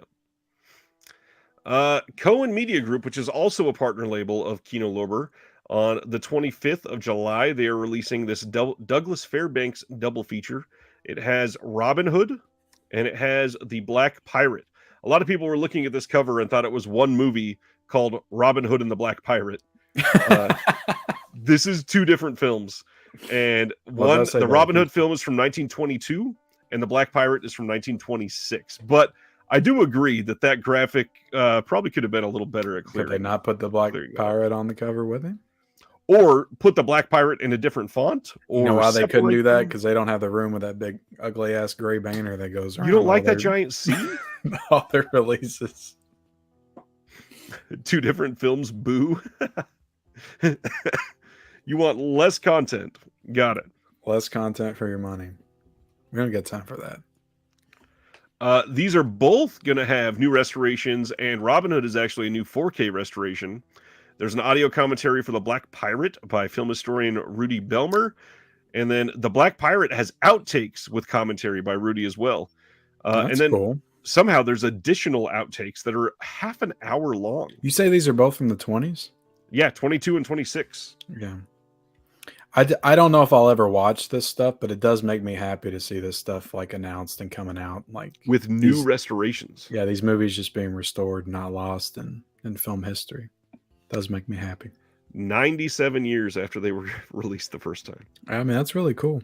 Yeah. They just need to, make their covers a little bit more attractive and somebody might buy it. I've got quite a few Coen films, but yeah, I agree. June 26th in the UK, June 14th in France, June 29th in Germany, and September in the United States. That last one coming from Lionsgate. Studio Canal is releasing on 4K and Blu-ray as part of their Vintage World Cinema Collection, Le Mépris, which is also called Contempt, from 1963. This is a Godard film, and this was restored by Studio Canal with the support of the CNC. The image was scanned and restored in 4K at this lab, and then in order to optimize the 4K, the original 35mm neg and the intrapositive were used, as well as the reference print reworked in 2002 by the previous restoration. The restoration took 220 hours, allowing to compensate for the defects linked to the wear of time, such as deviations in colors and lighting. This new restoration will enable audiences to discover this as it was intended to be viewed. There is a handful of features on this, and any Godard is going to get a good, solid release. Nice. Good stuff. And it's, I mean, a freaking worldwide release. We're getting stuff in the UK, France, Germany, and the US, all in the span of a couple months. That's pretty great. So is Vintage World Cinema, is that like a sub label of Studio Canal? Is that Kind of, yeah. It's branding that they use for like important films that they're putting out. okay? I feel like I have one in the collection. Probably they've done a couple big ones over the last year. Did they do? Did they? I feel like did they do the Ran 4K? Maybe, I feel like I've seen the Vintage World Cinema on something I got. maybe. Laurent Omanzik from Wicked Vision in Germany. He is in LA right now filming a Vincent Price documentary. Oh, He's checking nice. in. He says, "What's going on? Keep up the great work. Love you, buddy. Cheers, Laurent and Daniel. Have a safe trip, man." He interviewed Mick Garris yesterday. Oh He wow, interviewed John Landis yesterday. John And Landis. he's had Damn, an incredible trip so far. that is incredible. I can't wait to Nice. see that documentary. Nice. All right. Next one. This is a little more South Park. contemporary. We're following up. Can we all just appreciate from Godard to this? South Park. That's the beauty of physical media Godard, collecting. South Park. Seasons 21 through 25 is getting their box set release from Paramount July 18th. Over 35 classic episodes from seasons 21 through 25 have been packed into this one kick-ass collector's edition. This is going to have audio commentaries from Trey Parker and Matt Stone, deleted scenes, and concept art. I'm just glad they continued with this because I remember the first four they released, obviously almost 5 years ago now, and I was worried they weren't going to do it again. Do they? Are they up to season 25 now or 26? 25 is out. 26 will be premiering in September or October. Okay. I have Which not is watched South crazy. Park regularly since probably season 3 or season 4, I feel like. But it was huge when I was a kid. Yeah, it's been a long time. I go by Kenny, and I heard oh my God, they killed Kenny many times in middle school. Our friend KB is here. He says he had internet issues. Kenny Levels in the house. What's up, KB? How you doing, my friend? Everybody's saying hello to Laurent. That's awesome. Yeah, I can't wait to see what they produce. Next up, I've not been able to see this one, and I really want to. Coming on June 20th from Warner Brothers, we're getting The Covenant, that is from Guy Ritchie, came out this year, and it's the film starring Jake Gyllenhaal. And once again, there are no special features listed on this release. And again, it's a Guy Ritchie release, which usually has pretty good special features. Yeah, kind of weird. I mean, this is his second movie he did this year, right? Yeah. Operation Fortune's coming out, and it's I bet it's probably got special features. Probably but it's Lionsgate, and it's got a 4K. That's why. Yeah. That's exactly why. Hey, why don't I just click the wrong thing? Hey, we got some special features announced for the Toxic Avenger 4K collection. Well, they finally did that. Yeah, this is coming on August 29th from Troma, of course. We got a new 4K scan and restoration from all of the original camera negatives for every film. They are all the uncut directors or the unrated director's cut because it's the full original camera negative for each of them. They're all going to have HDR. They're all going to be in their original aspect ratio. There are new intros for each film from Lloyd Kaufman, commentaries featuring cast and filmmakers on every film on all of the discs. And you're going to get a Toxic Avenger postcard if you buy this. And then the cool thing, all of the discs in this release are region free. So no matter where you are, you can pick this up and enjoy them. And then the only other thing to shout out, I wanted to say that the OCN for Toxic Avenger Part 2 was complete, but it was missing several short dialogue sequences in the opening third, which had been removed previously for pacing. And then there was no materials for that dialogue. So they went in and they were inserted from the highest quality digital master that they had. So you might have like a short dip in quality there. Really? I wish they would reveal like what this is actually going to look like. Like the details of the contents. I'm pretty sure we're going to get some more information on that. It's May, and this doesn't release till the end of August. Yeah, because it's like $90 right now, right? Like 93 or something like that. Yeah, the cheapest you I'm can find not. this, I think, is like $92.99. So I've never seen any of these movies, not even the first Whoa. one. So I'm not.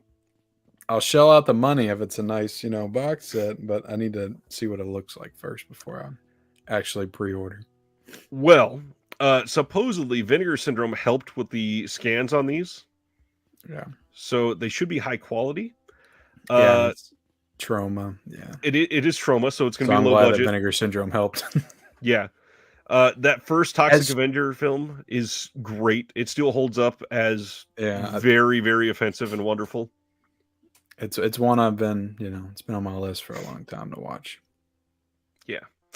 For But sure. yeah, if you're looking to pick up the Toxic Avenger, I think the cheapest place to get this right now is Grindhouse Video or Diabolic. One of them, it's just under $95, like $92.99. But I think if you go to pre-order it on Amazon right now, it is I think it was 93 or 94. yeah, Last I saw. $93.99, $94 at the moment. Not terrible, but I'm sure that might even come down a little bit more. But I guess the other part to keep in mind, this is an 8-disc release as well. 4 4K discs, 4 Blu-ray discs. There's gonna be a lot on there, And it's got new special features. That's the other thing. They're saying that there's new special features, but really new intros for each film from Lloyd Kaufman. None of the other commentaries and all that other behind the scenes stuff. None of that other stuff says new. So I think they've been on all previous releases before. Okay. Well, I mean, it'll be stuff I haven't had before. So true, probably true. Okay, so this is maybe one of the coolest announcements of the week, in my opinion. Coming this fall from Criterion and Janus Films, they are making a new line called Janus Contemporaries. This is going to be where Janus and Criterion are joining together to have a new line of home video editions of first-run releases fresh from theaters following their streaming premieres on the Criterion channel. So something that will be a brand new film. It'll go to streaming on the Criterion channel, and then the first place to get a physical media release will be from Criterion and Janus as it comes out. We don't know 100% if it'll be a Criterion spine number or it'll be something completely different. So I know Criterion has their own streaming service, but they have exclusives, like exclusive movies, like new movies on their service as well. That's pretty cool. I didn't know that. Yes, sir. They announced their first package of films here. But the other cool thing is they already announced that the retail price on these, the Blu-rays will retail for $29.95, the DVDs for $24.95, and they are giving us EO, No Bears, The Innocent, Godland, which is supposed to be amazing, and then Tori and Lokita, and finally The 8 Mountains. Okay. All high quality films. They're supposed to be great. Very curious to see how this line does for them. But either way, this is pretty much a way for them to get newer titles to bring people in and not have it be a lot of the same important films that they've been releasing on different formats over the last 30 years, basically. And will this be like a new line? It's not going to be like in the Criterion line or nothing. They didn't say if it'll have a Criterion spine number, but it sounds like it's going to be its own entirely different thing. I'm more curious if this will be on sale during the Criterion sale, because if it is, that $30 price tag becomes $15 every July. Yeah, is this going to be like, maybe like a Criterion partner label or something? It's going to be on their site. I mean, it'll be them, but yeah. And Janus has already been doing a lot of the restoration work, so it's the only thing that's really going to be a difference for them is that Janus will have their branding on the actual releases, I'm sure. Interesting. Cool, yeah, this is exciting. Have you seen any of these? I have not. I was waiting on EO. I almost picked up the BFI release, but now I'll probably wait and see how the features are going to compare to this Criterion. I've not had a chance. Most of these other ones, they're on the Criterion channel only, and I don't have the Criterion channel at the moment. Yeah, I've never had that. Haven't had a chance to in quite some time. They got a lot of movies on there that they haven't even put out physical stuff for, though. Oh, yeah, right? Tons of them, yeah. What's Johnny Watching says, I've heard EO is amazing. It's supposed to be great. A lot of people have seen EO that I trust and say that it's fantastic. Tiana, thank you. 94 people in the chat. Make sure to hit that like button, please. Smash it. Roundhouse kick it. Bop it. Wait. Bop it. Yeah. Yeah. I've Then even we got heard our... somebody say titty F that like button. Yeah. Don't do Heard that because there's only before. one like button. That'd be awkward. June 27th, we are getting a whole bunch of Warner Archive titles. How much have you dove into Warner Archive over the last few years? You know, I used to buy quite a few Warner Archives. I got maybe 15 or 16 in the collection, but I haven't bought one in a long time. I think the last one I bought was Stage Fright. Ooh. And that was a really good one. That was yeah, that kind of blew my mind a little bit because I'd never heard of that Hitchcock movie, and I was like, damn, this is really great, and like nobody's ever talked about it. I think they've got like 3 or 4 Hitchcock where they have the best release in the world of that Hitchcock title on Warner Archive. They always look great, but I'm disappointed that they never have any like special features or anything like that on them. Oh, I mean, most of them do. Do they? Yeah, I think every single one that we're about to talk about does, and there's 6 of them here. Okay. June 27th, the first. Go ahead. Yeah, but I got into them with like The Thing from Another World. Like that's when I started to buy them. Yep. And that anthology horror movie From Beyond the Grave. Is that what it's called? Yeah. But yeah, I've got a few. They've got some solid releases for so sure. They're doing special features now. They've done special features for a long time. A lot of the older ones don't have them, but they've done some good special features. Like some maybe of these they've you'll had see them on some, but I feel like some that I just haven't noticed any. For sure. Or a few that I ran into. Sometimes they'll get like some of their old cartoon shorts, which is always my favorite thing. You'll get like some old like Joan Collins film, and it'll have a Tom and Jerry short on it. Oh, cool. So this one is Angel Face from 1952 with Robert Mitchum and Gene Simmons. And this one has a commentary by Eddie Muller. The next one is Dangerous When Wet. This is the Esther Williams film. This is from 1953, coming out on the same day, June 27th. This has an unused musical outtake from the film. It has a classic Tom and Jerry cartoon called The Cat and the Mermouse. There is a classic Pete Smith specialty short called This Is a Living on there. An audio-only demo recording by Johnny Mercer, and then an audio-only interview with Esther Williams and Dick Simmons. This one has a lot of special features. Nice. And are they new or are they archived? Some of them are new. On that one, I think they're all archive. Well, that's cool. Yeah. And it's not just thrown on there. That's the other thing. Like the Tom and Jerry short on this, The Cat and the Mermouse, it's in HD, which has probably never been in high definition on any release ever. How many Warner Archives do you have? Do you collect a lot for them? I think I've got like 2 shelves full, so probably like 60. Something like that.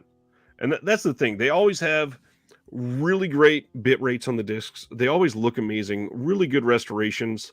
Some of their cartoon work, the Tex Avery discs, look incredible. Love those releases. Yeah. I got Innocent Blood. What's the one with Hepburn? The thriller with her. That was one of the first ones I ever bought. Oh, I loved. I can't think of the damn name of the movie, but it's it's one of her most famous films. Yeah, where she's blind. Yep. Whatever that movie's called. Yeah. Somebody in the chat will tell us in 5 seconds. Next one is The Old Man and the Sea with Spencer Tracy.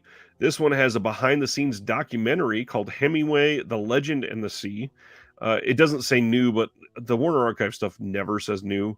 So that one's probably still archival as well. Alone in the Dark. Or no, it's Wait Until Dark. Yeah, Wait Until Dark. Yeah. Yep. Got it wrong, Tony. That was close, Tony. It's a video game. And a movie, too, I think. Jim is a little depressed by you not being able to remember that, but neither can I. Couldn't. I just, I'm getting old. Well, and we're running a show. There's like 912 things in our mind. Come on. They made a lot of announcements this week, though. Yeah. Oh, yeah. Land of the Pharaohs is the next one. This is a Howard Hawks film in CinemaScope. This one has a commentary by Peter Bogdanovich. It's also got archival interview comments by Howard Hawks, and then a classic Warner Brothers cartoon called Sahara Hair. Yeah, like they're doing what like people would love Disney to do. Just Yep. going back in their catalog and just pulling all these random films from their past and putting them out and giving them nice restorations. It's cool Disney work. just looking back in their vault and going, Let's put out Snow White again. this one on Marvel, 2K. Avengers. I wish Warner Archive would do sales like Kino, that's for sure. Yeah, I think that's one. I just I've never taken part in any of their sales before because I swear I feel like they're cheaper on Amazon just randomly out of nowhere. They'll show up for like $7 or $8. A lot of them. Yes, nowadays that's true. But were you into I know you were out for a little while. Were you into the physical media when they did the 4 for 44 sales? I remember those. I just never did them. I think I did 2 of them. Yeah. I might have done one because, like I said, I've got 16 of them. I doubt I bought all those outright. That's not too bad. I might have done one. Chris says Warner Archive needs to announce The Champ with John Voight and Faye Dunaway, one of my favorites. Nice. Oh, Night School was another one I loved that they Night did. School's a good one. Yeah. That one kind of shocked me because I thought it was going to be super like generic, like just a generic 80s slasher. But there's a lot to that movie, and it's really interesting and kind of surprising. If you look in their slate for like this week, everything for the most part is the 1950s. They need to branch out a little bit. They've got all kinds of stuff, and what they're doing is great. Not taking away from that, and to put out 6 in a month is a big deal. But come on, like there are other decades. Yeah. For sure. Let's see. Next one from 1950. The Damned Don't Cry. This is a Joan Crawford film. This one has a commentary by the director Vincent Sherman. There's a featurette called The Crawford Formula, Real and Real. Screen Director's Playhouse radio broadcast from 1951, which is some of those old broadcasts are really great to listen to. All right. And then I think, last one, Caged, also from 1950. Yeah. This one says, Eleanor Parker delivers an Oscar-nominated performance as a girl swept into petty crime and a life behind bars in this dramatic and realistic look at the effect that life inside prison has on a young woman.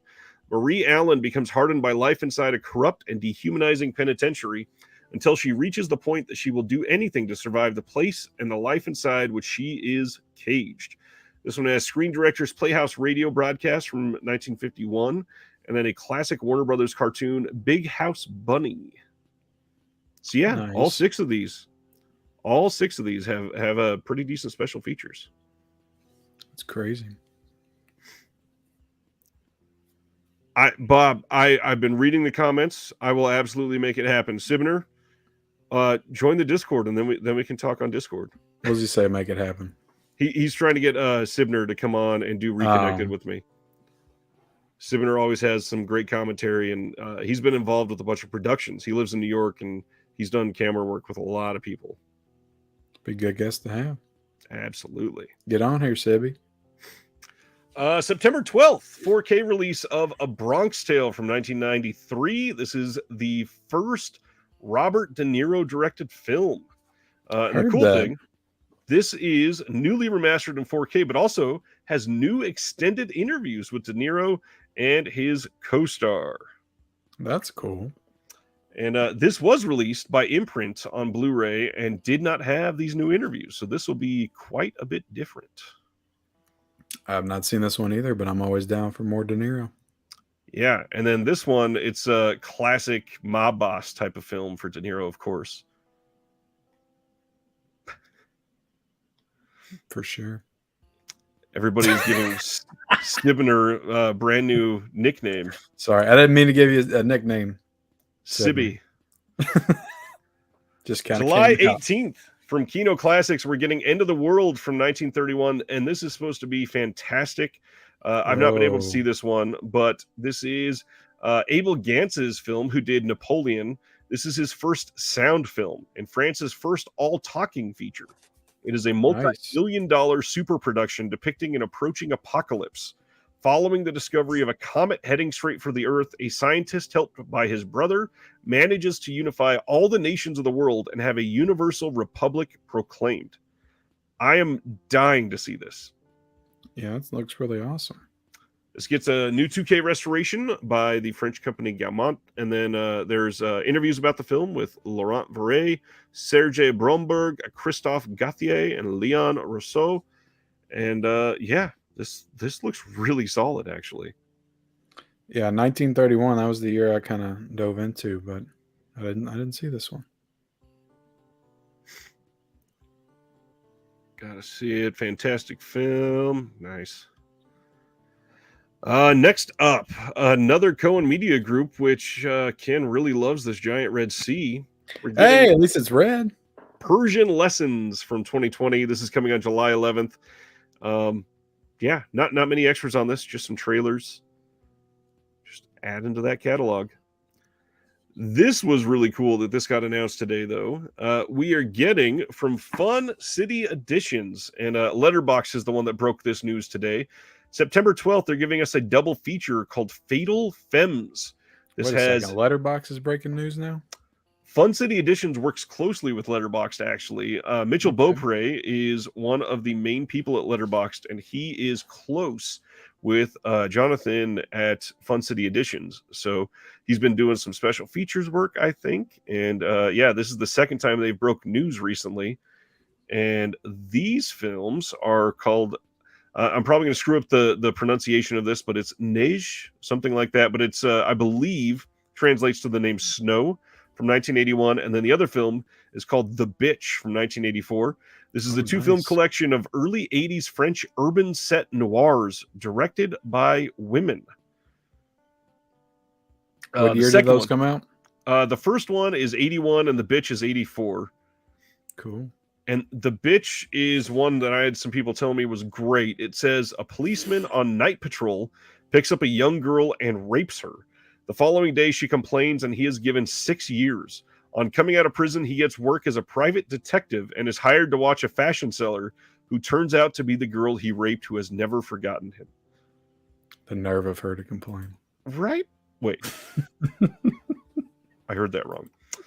There is a pretty good trailer that was cut for this, and Chris O'Neill, the Common Special Features contributor, is the one that cut the trailer. And I mean, this looks pretty damn awesome. So yeah, can't wait to see some more details on this. But now we got to wait another 4 months for this to release. You said Fun City Editions? Fun City Editions. You got anything from them yet? No. They're not a Vinegar Syndrome partner? Not anymore, no. Oh, damn. They branched out on their own? 2 of the partner labels have left now. Fun City Editions and TerrorVision. Yeah, TerrorVision. I just recently discovered their site. Good stuff. No, I haven't got anything from them. I agree, Reggie. This is the first one that I thought that looks like Julianne Moore quite a bit. Kind of does. Should have been too young, though. Everybody is trying to sell Sibner on the Discord, it looks like. The Discord gets wild with takes, reviews, humor, pickups, and topics. Man, I don't know what's going on, but the Discord has been crazy. Like, I will leave for 4 hours and come back to literally like 80 messages to read. One unannounced perk of the Discord is laughing every day thanks to yours truly. Do you realize the health benefits of having a hearty laugh daily? Oh, have you joined Bob's Feet Discord yet? No, I was not invited to that one, actually. Yeah. It's pretty exclusive. Yeah, I've heard Everybody just shows feet pictures all day and night. All right. July 3rd in the UK, they're giving us a complete series legacy collection of The Walking Dead. This has only been released so far coming in the UK. Don't know anything about a US complete series yet, but I mean, I didn't finish the show. I watched the first couple seasons, and I'm gonna be finishing it eventually. My wife still has never seen any of this, so yeah. We were pretty hot and heavy into The Walking Dead until like season 6 is when my wife jumped off, and then I gave it another season, and then I jumped off at season 8. It was just going in circles, so I had to bounce. I was a big fan of the comics. Like, ever since they started, I stayed fairly up to date on those. But yeah, ever since they fired Frank Darabont on this, it was just, I don't know, it wasn't the same. And hell, that was after the first season, wasn't it? It was either the first or like second? halfway through the second. Yeah. And if I remember right, he just like ended the whole lawsuit process in the last couple of years. Is whenever they made a mistake going to 16 episodes per season. There was just way too much filler in there. They should have kept it at a nice clean 10, 11, but Or even 8. I mean, a lot of those 8, shows do great on 8. Yeah. But Sibner, yes, the Discord does have an app. The Discord app is fantastic. It is separate from my OnlyFans account, but you get a discount on that if you sign up for the Discord. Tony, of course, has the Walking Dead release coming. Of course. Oh, he already got that? He's already bought it. It doesn't come out until July. I remember when they did that big release with the governor's head in the tank. Not the governor's head, but he had like a head in a tank or something. Yeah. And back in the day. Funny enough, I just did this crazy trade, and I got all of the season limited editions that they did, all of the busts in one trade. And somebody sent me 3 giant boxes, and they're 4 feet behind the table right now. I wish I could grab them and show, but yeah, it's nice. They're pretty crazy. I heard it got better in like 9 or 10 or something. I don't know. It was just one of those shows where it had great moments sprinkled throughout, but you had to get through a lot of crap to get to those good moments. Well, and they're kind of still doing that as they're doing all of these offshoots. I mean, we've got I couldn't even get through Fear the Walking Dead. Fear the Walking Dead. I think I watched the first season, but I did not continue on with it after that. And then there's also a movie coming, I guess, or 2 movies or something like that. Yeah. They've milked it dry. Yeah, that's for sure. I don't know who else, I don't know who today watches that show and still gets excited for it. I guess there's still people out there, but really big Norman Reedus fans. Yeah. Which I guess there's probably a lot of them. Probably. Arrow today announced a delay of their release of Black Hat from 2015. This has been delayed to September 4th in the UK and September 5th in the US. And the reason, they say... For good reason, right? Yeah, for good reason this time. We listened to your feedback about our release of Black Hat, not including the revised director's cut of the film, and we are very pleased to confirm that the original digital files have been found. It will now be included as a second Blu-ray disc. To allow time for disc authoring and quality control, we are pushing this to September. We hope you understand the necessity for this delay and are as excited as we are to be able to feature this significantly different version of the film alongside the 2 previously announced cuts. Now, they announced that, but quietly, they also, as you can see here, changed the artwork and have taken away any mention of a slipcover in their release. Those dirty son of a bitches. So they are just randomly taking stuff away. And so you think it's gone, the slipcover? 100%. It's not anywhere on either of their sites in the UK. I mean, I didn't love that artwork, but I want my slipcover. Come on now. You are not getting a slipcover, it looks like. Wow. And this has 3 cuts of the film, and it's a 4K release. And said, "Oh, you want that other cut in 4K? Well, we're taking the slipcover." Well, the worst part, this doesn't say you're getting the other cut in 4K. It says it'll be added as a second Blu-ray disc. Oh, Arrow for the win. At least you're getting the director's cut. But yes, to be fair, it was probably a Michael Mann contract stipulation. He probably hated the artwork and said, "Yeah, take this out." It wasn't great, but no, it wasn't fantastic, and it really didn't feel like the vibe of the film either. It looked like a Atari game or something. Yeah, kind of. It looked like the. I was like, "What is who this?" Released it? There was a Parasite steelbook that came out in the UK like 3 years ago that kind of looked a lot like that. I think I remember what you're talking about. Tony is here. Stop the silliness. Tony's been here. Nobody's been silly tonight. Wow. Come on, Bob. Okay. So we finally got some details one. on this. This is a big deal. July 18th, Kino Lorber on 4K is giving us To Live and Die in LA. Now, remember, this was announced a long time ago, A like very long literally time ago. 9 I months get ago. questions on this, I feel like, weekly. Yep. Same, absolutely same. They had been saying that it was coming, and then somebody noticed it was up for pre-order on the Kino site, and then suddenly today they dropped all of the details here. There's all kinds of bonus features on here. I believe all of them are archival, but it's loaded with everything that you could really want. You Yeah. got the Friedkin commentary on here. This is a new 4K master of the OCN. I mean, you can't really ask for more than what we're getting here. Looks like a great release. It I'm does, and excited. it'll be less than $30 on release, and you can probably get it for 18 at an upcoming sale. And I mean, I found this on Blu-ray at the Dollar General for $4, and then I feel like the next day they announced it for 4K. nice. And I was like, "Damn it!" But it took 3 years, so Yeah, this has been a big deal. Get ready for so many color correction debates. It's going to happen. Well, the worst part, it was delayed for so long because of Friedkin. He takes so long to approve his scans. that's why they canceled Bug. Yep, They want to fool with it again. exactly. What was the other one that they canceled from him? Was it 2? Or was it just Bug? I don't think they canceled anything else. I think they just announced that this was still coming, just very delayed. Is that why? Do you think that's why it took so long to get The Exorcist? That's probably a part of it, yeah. I can imagine somebody at Warner Brothers arguing like crazy, like, no, this was not blue. You cannot change the tint of this scene. He's like, that's what I wanted it to be. Something like that. That's crazy. Silent Mandible is back. What's going on? What's up? Let's go to the next one.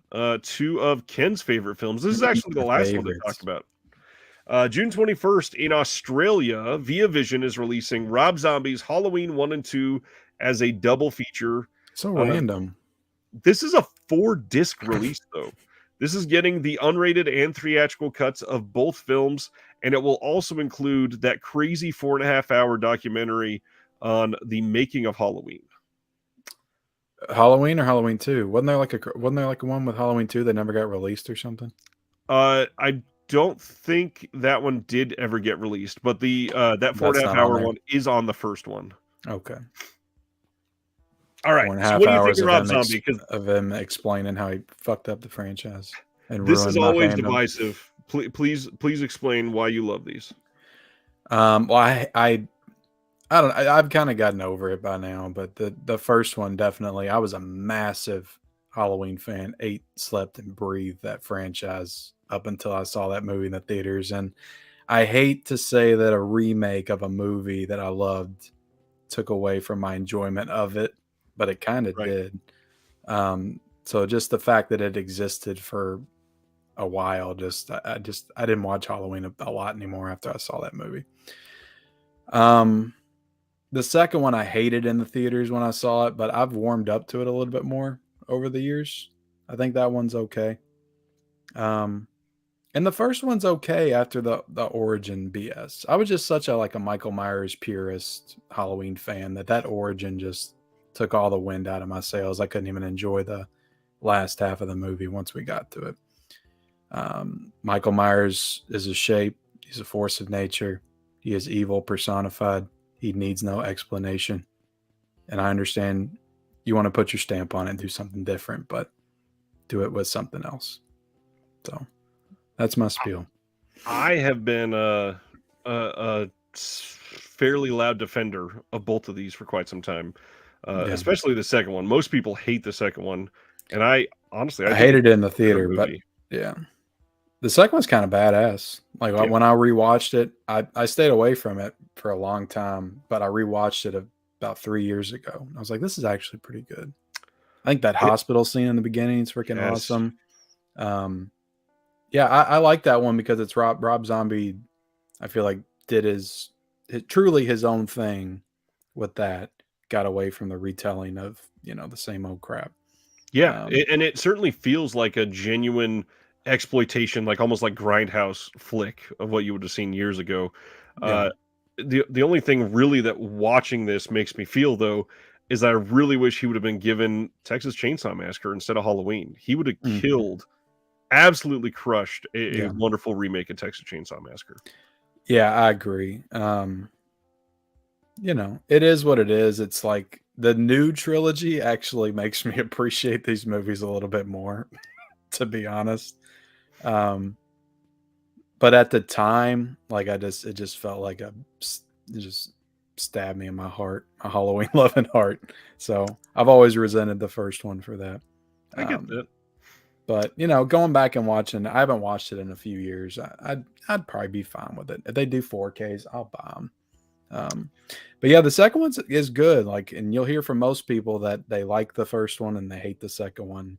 Yep. And I'm kind of the opposite on that. Completely agree. Gus says Rob Zombie's wife needs to stop acting. She sucks bad.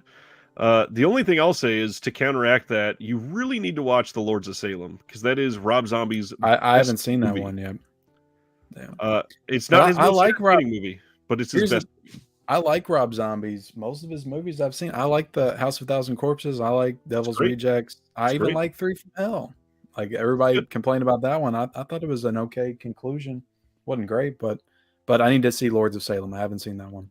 Lords of Salem is his masterpiece. It is genuinely his best movie by a long I've heard great things about it. Yeah, I need to watch it. And honestly, his wife, kind of incredible in it. It is easily the role she was born to play.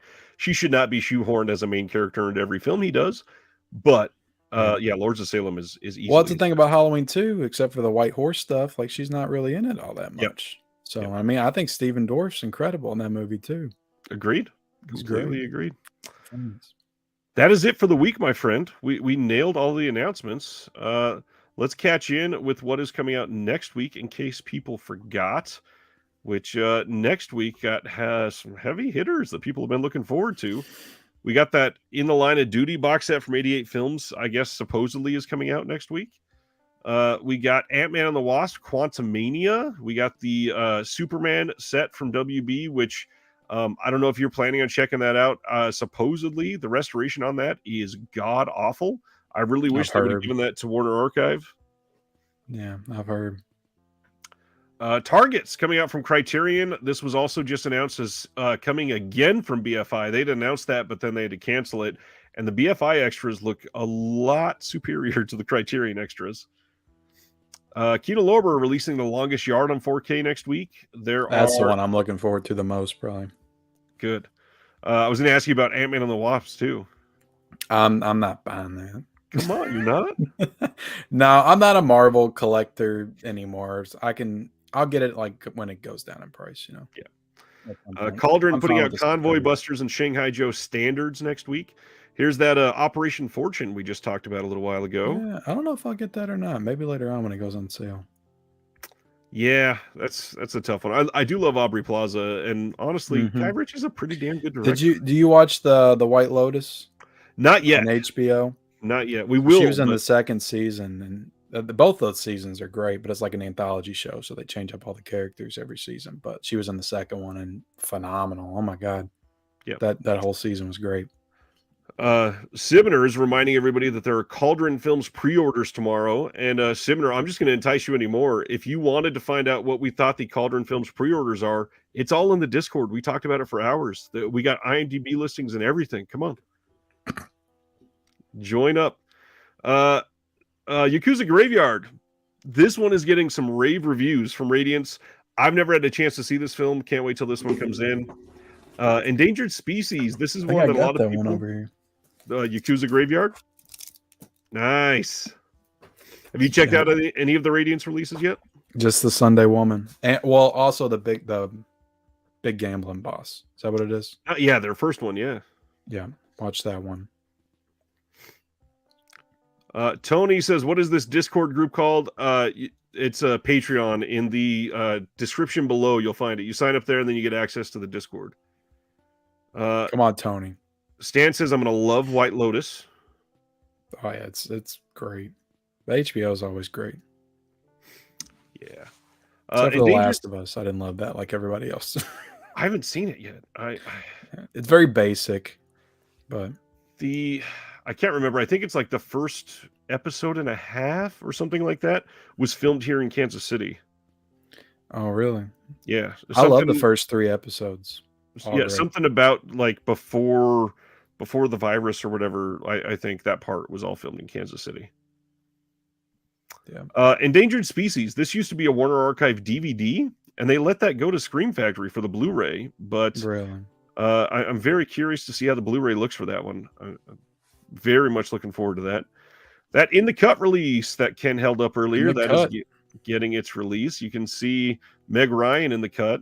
You can see Meg Ryan's bush. She does full frontal in that movie.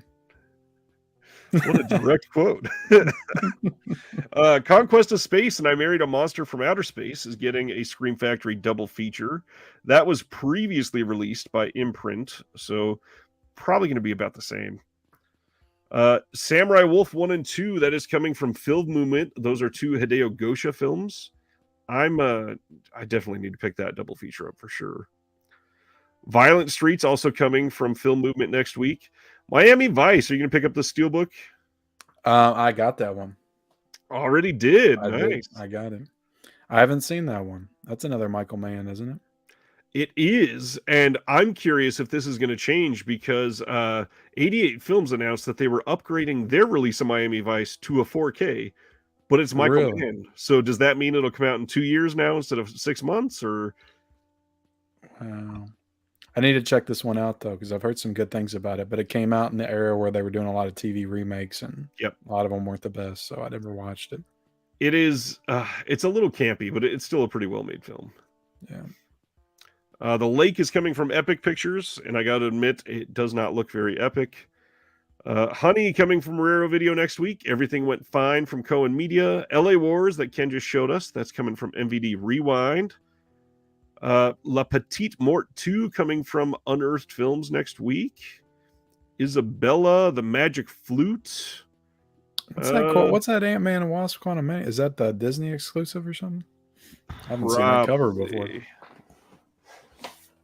Yeah, let me open this one up, see what it says. Yeah, Disney Movie Club exclusive, of course. Tony will have an unboxing on there next week. Yeah. Of course he will. So your big one was The Longest Yard 4K, huh? Yeah, I'm excited. But I haven't pre-ordered it yet because I'm a dummy.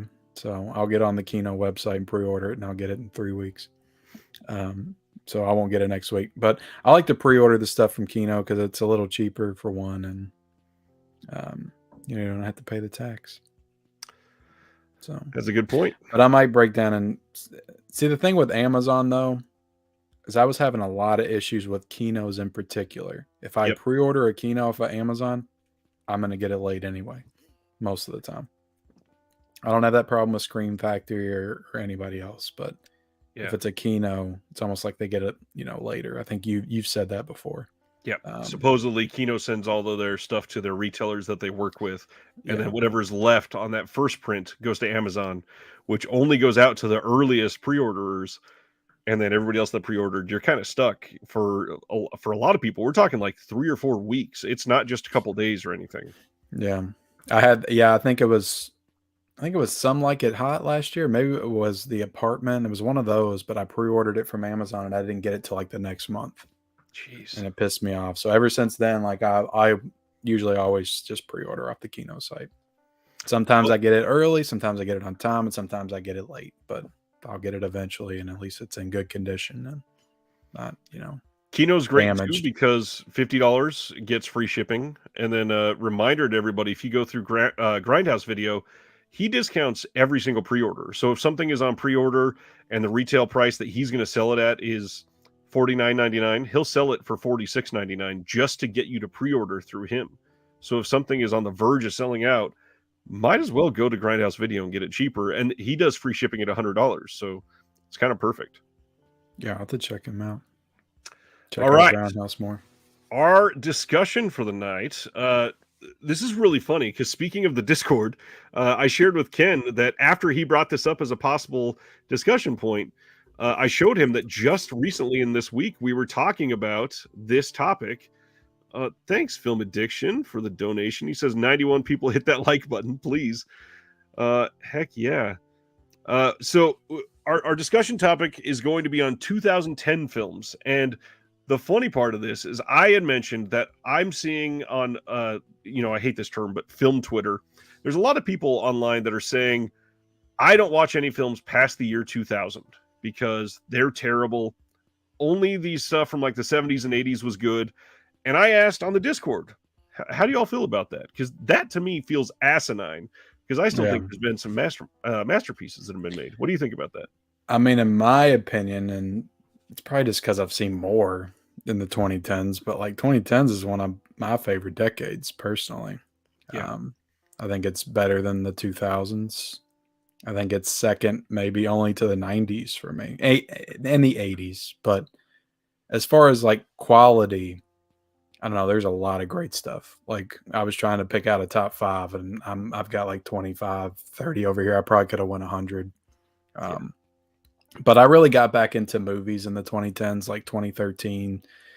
I was a big gamer for a long time in like the 2000s, so I missed out on a lot of I saw like the mainstream stuff, but I wasn't watching like a lot of the indie stuff. I think I saw No Country for Old Men and movies like that. But the 2010s, when my kids are born, I got back into movies a lot, and so I saw a lot of stuff in the 2010s, independent stuff, mainstream stuff. So I feel like I have more knowledge on this decade than I do almost any other than Yeah. the 90s or 80s maybe, but still a lot of Yeah. movies from those decades I haven't seen.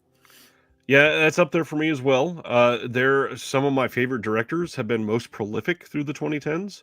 I've appreciated output from promise, that's not a word. Probably some of my directors they put out some of my favorite directors have released their best films in this decade. So it's hard to Yeah, just discredit it altogether, in my opinion.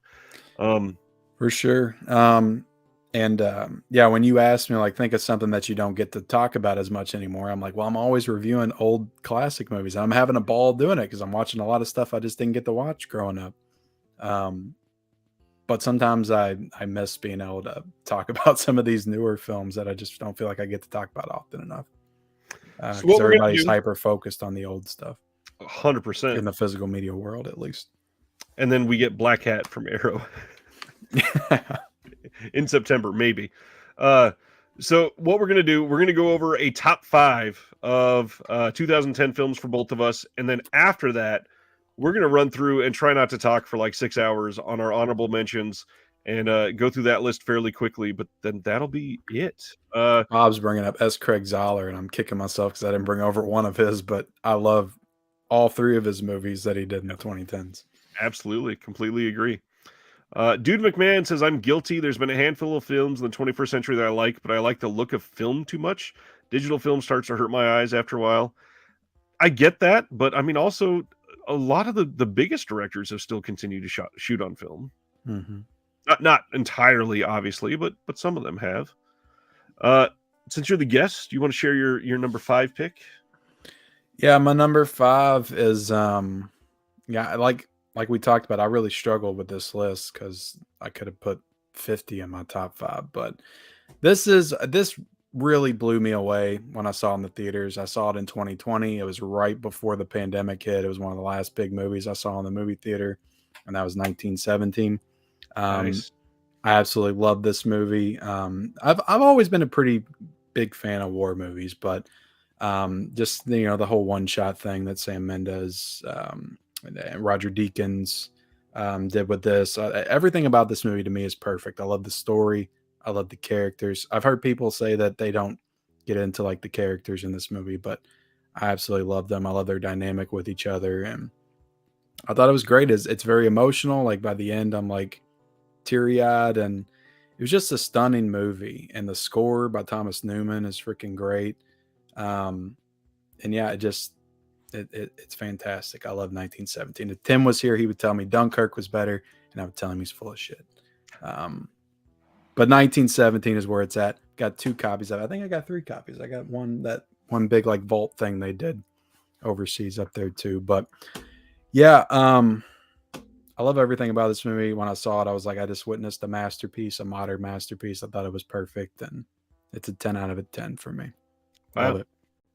Uh, all of the the work that goes into shooting it the way they did obviously takes an immense amount of work and focus, and the ability to pull that off alone needs to be applauded. Even if say you hate war movies, just to make it look like there's only a couple cuts in that film is next level. It's nearly impossible to pull something off like that, There's like especially for a one block. kind of clear cut in the movie, and that's it. But I don't know. It just it drew me in from like start to finish, and watching that in the theater on the big screen, it was just like I was just in awe like the whole time, and it that rarely happens. So I had to applaud that. Even when I'm seeing like the big blockbuster Marvel movies and all Yep. that, and it didn't compare. And I discovered something about myself. I like World War I movies more than I do World War II movies. I just love that trench warfare setting, and It's more cinematic, I um, think. more cinematic, and that whole sequence at the end where he's like running across the field. It's one of the most stunning things I've ever seen on a movie. So I love this movie. That makes sense to me. My number 5, I'm going to go with fairly early in the decade and go with a movie that I think might have the best dialogue in any film from the entire decade, and that is The Social Network. I feel like I knew what you were going to say when you said I early and dialogue. obviously Fincher is one of my favorite directors. I have loved pretty much everything he's done, even though I haven't seen The Mank yet. Um, Zodiac is a masterpiece. That Mank's is, good, but it's not up to Fincher yeah, standards for that's sure. that's why I haven't seen it yet.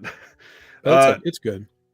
Zodiac is more my style overall as a film, but that shows how good this movie is. Is that I am immediately glued to the film, and Army Hammer pulling twin duty and not as a cannibal is just really well done. Jesse Not Eisenberg as a cannibal. is incredible in this entire film, playing the robot Mark Zuckerberg, and a lot of people forget that he's in this, but Andrew Garfield is kind of incredible in this movie. In one of He his, wasn't nobody when this movie yeah, came out. So, like, I watched this movie when it came out in 2010, and I didn't know who the hell Andrew Garfield was. So, I almost forgot he was in it too when I rewatched it a few years ago. yeah, and it's just such a tense movie.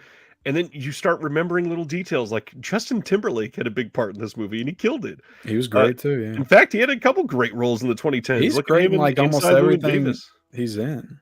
Yeah, Yeah, I like Justin Timberlake's good acting. yeah. So this is certainly one that I can go back to quite often. Glad this has a solid release out there now. It's got a 4K and one of those Sony box sets. It's just amazing. Did I say the wrong name, Stan? He's saying Andrew Garfield. I must have misspoke. I'm sorry.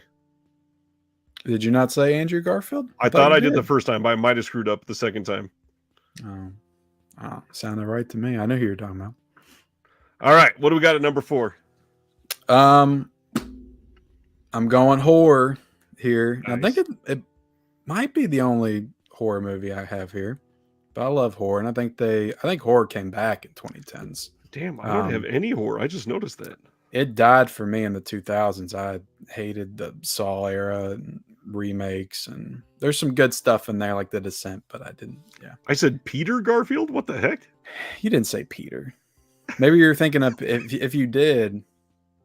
Did you say Peter? I may have said Peter, but I trust Stan, so probably. But damn, that's weird. Maybe because of Peter Parker, Spider-Man. I'm going with The Witch. This is my favorite horror movie of the 21st century. This is a movie that just like genuinely makes my skin crawl when I watch it. It creeped me out. Like I remember watching this like in the dark for the first time, and it's just very unsettling. It just has a mood to it, and it's a very psychological horror movie. And I feel like the more you watch it, the more you get into those psychological undertones, and then you can just really. Did you say James Garfield? You said Andrew Garfield. This movie's a masterpiece to me, though. I love it. The witch stuff just creeps me out in general. And that scene at the beginning where it shows her like from behind and she's like grinding the baby up and the thing, just like I was like, oh my God, like that's disgusting and creepy and scary. And the whole movie, I love the way the family's kind of ripped apart by their own paranoia of each other. And yeah, there's a lot going on in the movie. Anya Taylor-Joy, one of her first movies, and I think she's freaking fantastic. It might be my favorite performance by her. Ralph Yeah. Ineson's great too, and the woman from Game of Thrones. I know she's in Game of Thrones. I can't think of her name off the top of my head, but she's fantastic. The boy's great. All the performances are great. It's very accurate to that era. Like Robert Eggers clearly does his research when he makes movies. Yeah. So yeah, just one of the more authentic movies from that era I've seen. I love The Witch. Yeah, incredibly authentic. I can't keep a straight face while reading some of these comments. Ellie Jewell says I said Gandrew Arfield. Yeah, that's probably. It's accurate. Reggie says I prefer Odie. Me too. Yeah, the GOAT is incredible. Anya Taylor-Joy in a breakthrough performance. Scenes in this film are some of the most terrifying films of the last 15 years put on film. Clearly, the work done on the script though is what really makes this a masterpiece. Robert Eggers comes out of the gate and does not let off the gas in this film whatsoever. He is shocking the entire time. This is masterfully directed. One of the things that you pointed out was the paranoia, but the combination of the paranoia mixed with just the pure fundamentalism of this family that thinks that they are believing the right thing and they're sent to the fringes of society and then get consumed by this just god-awful evil. This is an incredible, incredible film. The thing I love about it the most too is it could have been the movie just about the paranoia, and you didn't know what was going on, and you could have been like, "Oh, this is just a family going crazy and turning on each other." But they let you know up front, no, the witch is real. It's there, and you just get to see everybody just kind of rip each other apart while the witch watches and waits for its moment to strike. Yeah, and I love the ending. Oh my god, the ending was so good. Loved it. So creepy. All hail Black Phillip for sure.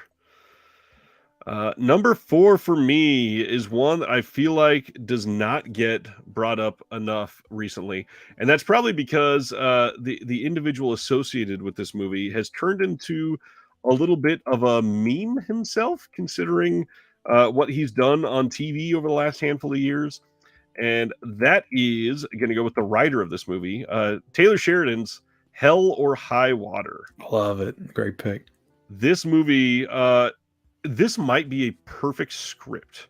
There's certain scenes in this movie that I feel like could be a little better acted, but I'm very, very hard pressed to find another film that is as entertaining as this from start to stop throughout the entire film. Masterfully acted. You have two really good people in this, especially with Ben Foster, who is always great in no matter what role he plays. Chris Pine, this is probably the best he's ever been in a film. And then obviously Jeff Bridges is... This was kind of Chris Pine's breakout. It's like, oh, this guy can actually act. Yep. You know, he's not just one note. Not at all. No, it's a great pick. I love that movie. Love it. Jeff Bridges is... You throw Jeff Bridges in anything, it's great. But I love, like, older Jeff Bridges. Like, Bad Times at the El Royale. I love that movie, too. Yep. Taylor Sheridan has obviously been huge in the 2010s. You can't take away Yellowstone and all the crap that he started with that. The only thing I will say is I had a really hard time looking at this and saying, should I pick Hell or High Water or should I try to pick Wind River? Yeah, I love that movie too. I love Wind River. It was, I think that one came out just the year after Hell or High Water. It did, 2017. Yeah. So the only thing I'll say is I think Hell or High Water is more rewatchable for me. I can watch Hell or High Water probably every 6 months and just be amazed by every single scene. Wind River, it's still great, but it's very just dark. Yeah, it's a little more mopey, but which nothing wrong with that. I want those depressing type films every so often, but yeah, love me. I'll say this: I've only watched Wind River once since I saw it. Well, I mean, I've only seen it once, but I've rewatched Hell or High Water at least 4 times since it came out.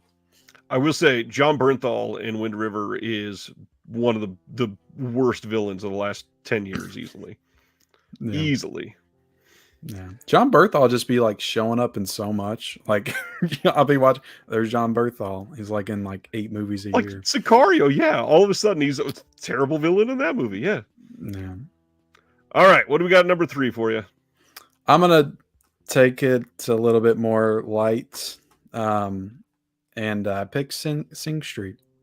Nice. Um, I love this movie. It's a charming little Irish movie set in the 80s. And I didn't know what to expect going into this. I heard some really good things about it. I was like, kids in a band singing.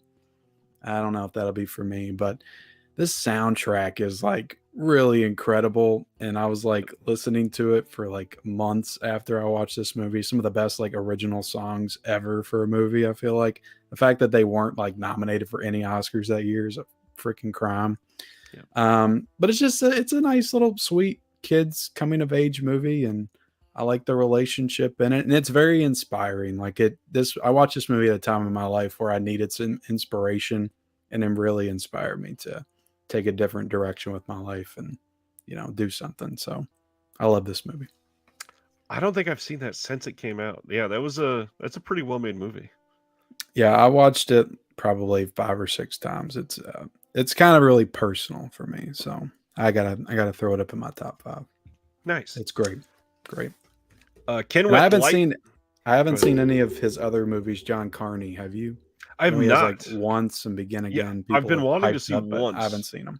And I think Once had it had some crazy release from like Nova Media or something that I always see on sale because nobody bought it. But I wanted to check that out.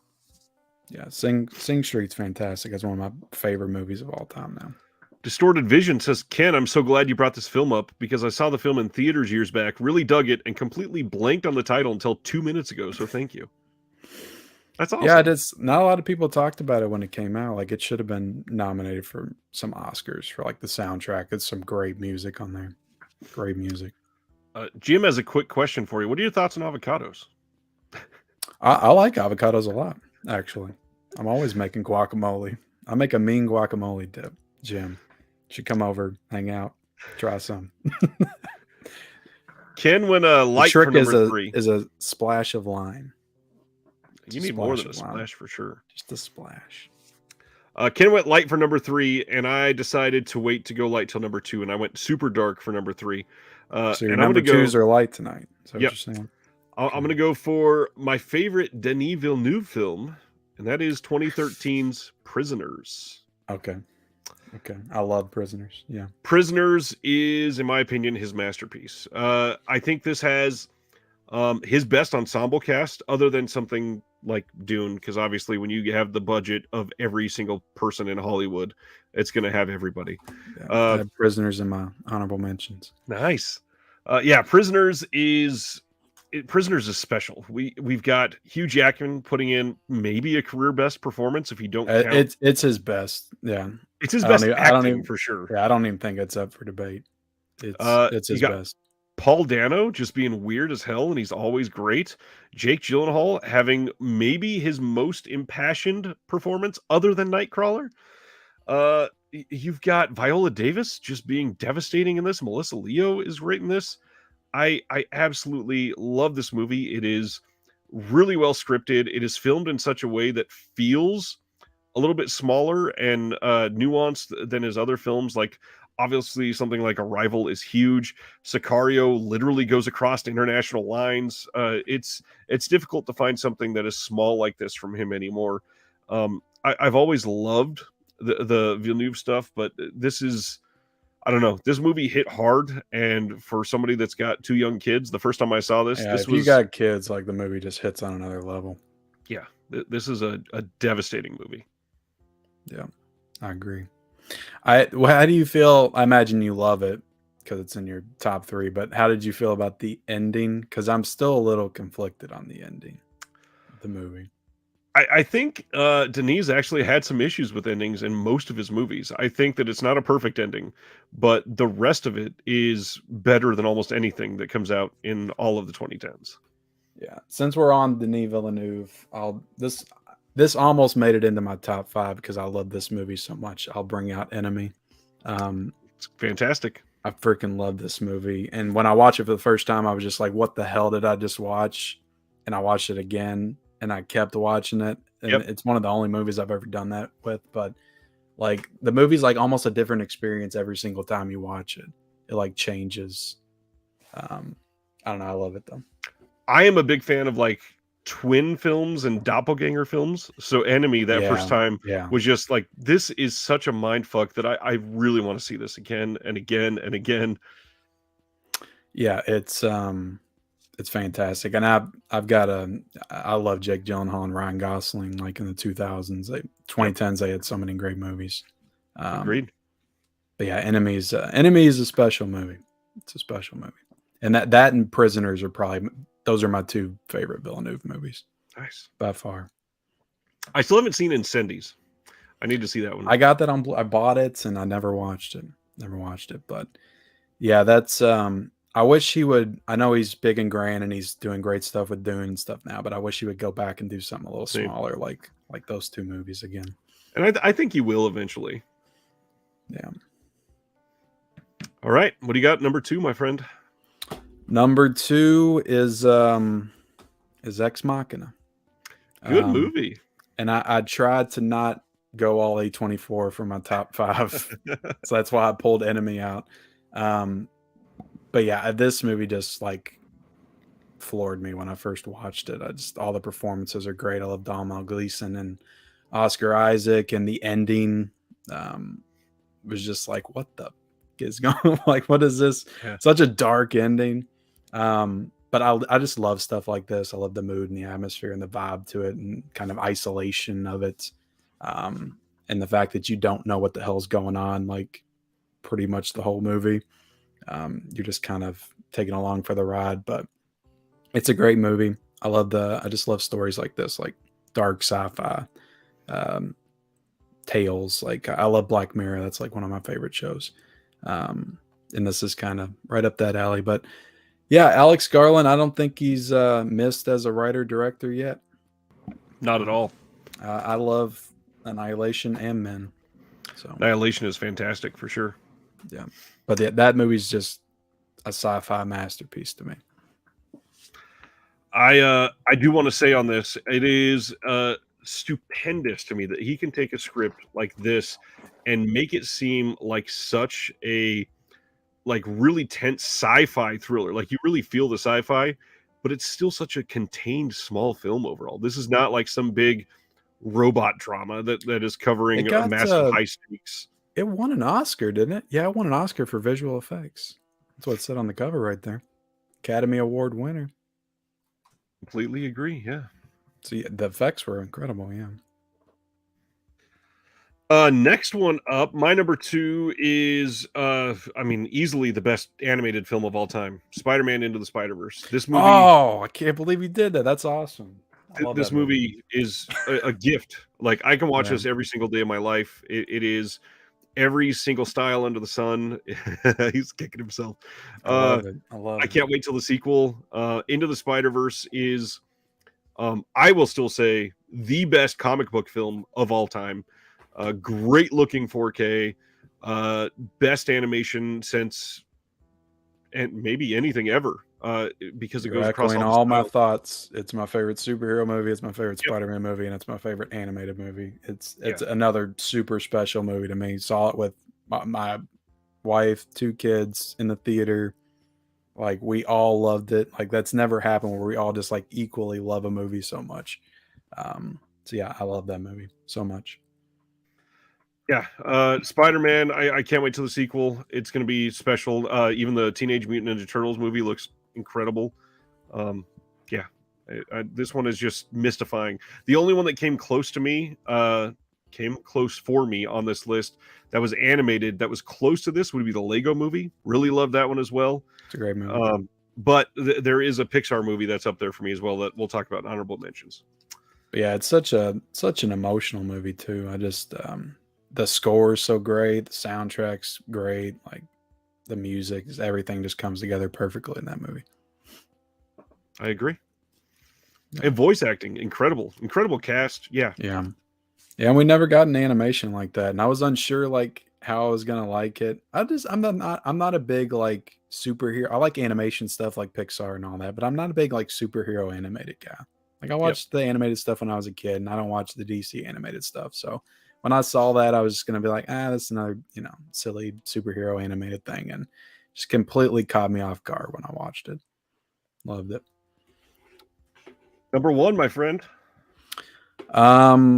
This is probably in my top 10 movies of all time. Love this movie, connected with it on every level when I watched it. That's Damien Chazelle's Whiplash. I love everything about this movie. I was in bands. I got 2 steel books here. No regular release though. I was in band in high school, and my band teacher was not like J.K. Simmons, but like I felt some of those moments of the pressure and the drive to be great, and I just love the themes in the movie. Just how is true greatness achieved? Is it achieved by extreme negative reinforcement or positive reinforcement? Right. And that's never really answered in the movie. Yeah, it hit me on every level.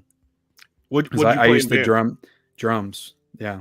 So I was in jazz band and concert band and pep band and marching band and all that stuff. And I haven't drummed since I was in high school, but never drummed on the level that Miles Teller did in the movie. But it just, yeah, it hit me when I watched it. I was like, this is just one of the best movies I've ever seen in my life. And the ending's perfect. The last 20 minutes of the movie's perfect. Miles Teller, that's definitely his best performance. And I think it's J.K. Simmons' best performance too. I mean, he won the Oscar for it. Yeah, I don't So, think anything would come even remotely close. yeah, but I love Whiplash, and it's so funny too. Like I'm laughing like almost the entire time, even though I know that some of the stuff I'm laughing at I shouldn't be laughing at, because there are some incredibly tense moments. But some of the stuff J.K. Simmons says in that movie, the one-liners are just amazing. Yep. Film Addiction says unsub from Film Addiction. Never seen Whiplash. Need to see Whiplash. Yeah, it's one I try to watch every year since it came out. Love it. The music again is great. Justin Hurwitz and Damien Chazelle is just a great combination. To me, I love Whiplash. I'm going to mention it in my honorable mentions for sure. But for me, when I think of the 2010s, there is one single film that kind of encapsulates the entire thing. And when you're looking back on it, I think that there's not going to be a ton of films that last as potential classics from that decade. And the number one on my list of obvious classics that are instant classics, nothing comes close to Mad Max Fury Road. That movie, have you not seen it? I have seen it. Okay, I was going to I say do that like Mad basically, Max. I do but I haven't connected to it on the level of loving. Yeah. it is a Visually technical though, achievement on ways that I don't think we even comprehend yet. The way that they combined practical effects with some of the best CGI we've ever seen. The way that we have the the actors in this completely taking over roles that just live in this world and nowhere else, and the only way that you grab onto it is by devoting yourself to completely being mystified and being lost in imagination in this film. It is visual spectacular, obviously, but the story really grabs you in a way if you've watched all of the Mad Max films and really gone from the Mel Gibson days all the way up through now. We got Furiosa coming in the future. It is masterfully directed. It is easy to get lost in and just stare at little details in the background. It is one of those movies that it's, I don't know, this one is special. I've seen it multiple times in the theater, many times at home. I love this movie, and I think that this is one that if you're talking in the grand scheme of film and cinema history, this easily mapped out the 2010s as something that you can't dismiss and say there's no good movies past the 2000s. it's definitely a landmark movie. It's a Yeah, big one for sure. Um, absolutely. but no, I just I like the movie. Would you say it's the best Mad Max movie? Yeah, probably. I got ripped apart when I said that when I reviewed the older Mad Max movies I back in the mean, day. I don't have the nostalgia tied to the older ones like a Yeah, lot of that's what people I do. said. And I don't even love Fury Road, but I said that I liked it better than the Mel Gibson ones for sure. Um, yeah, Fury Road's something. I like what you said about it being something that we haven't even fully realized yet. Yeah. The greatness of it, because it does feel like something just completely different, like some kind of weird experience that I've never had anything like before. Doesn't even feel like a movie in a way. Like Yeah. It's like a moment in it, time. yeah, it's weird. Interesting. But for me, my problem is, and I think somebody said it in the chat, it's just lacking in story and character for me. It's probably in there. I just haven't saw it. I just haven't been able to see it yet. Right. But that was my big kind of let down from it, I guess. A lot of people in chat agreeing with us though that it's up there as the best Mad Max film. Yeah, I got annihilated. I remember when I reviewed those 4Ks and I said I probably like Fury Road the best out of all these. You don't know movies? Get out of here. Shut your channel down. Damn, guys. Well, they can't all be Beyond Thunderdome, I guess. Yeah, it happened to me again this week with Superman when I briefly mentioned in the opening that I'd always liked Henry Cavill's version better than Reeves, but now having watched them all, I appreciate Reeves a lot more. But yeah. Well, you want to hit us with 20 honorable mentions? I got a lot. You want me to do all 20? However you want to go about it. And I got full shelves over there too if I'm missing any. I love Get Out. To me, Jordan Peele as a filmmaker hasn't missed yet. I love him. I love this movie. But this movie, like, I think Us is a really great horror movie. This movie kind of transcends the genre for me a little bit. I think it should be remembered as like a Psycho in like 50 years. I think people look back on this movie as a big landmark horror film. Yeah. So Completely agree. Blew my mind when I saw it in the theaters. I think like I get a lot more from it when I watch it. When I watched it after, some of the performances are fantastic. Yeah, just very unnerving, unsettling, and yeah, it's great.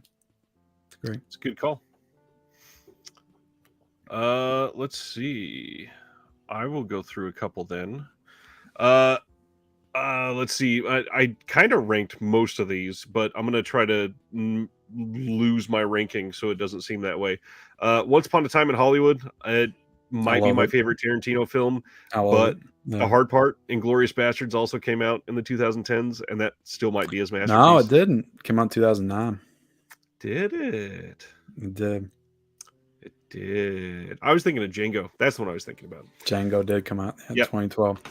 I got one Tarantino movie in the stack, and I pulled this one instead of Django and Once Upon a Time because I love it so much, and I think it deserves more respect, and that's The Hateful Eight. I figured that was going to be the one. Yeah, I love movies set in one location, and this movie, I really liked it when I first saw it, but the more I watch it, I love everything about it. I think it's easily Sam Jackson's like best performance ever. I love him in this movie. Kurt Russell's great. Tim Roth, Jennifer Jason Leigh's in this.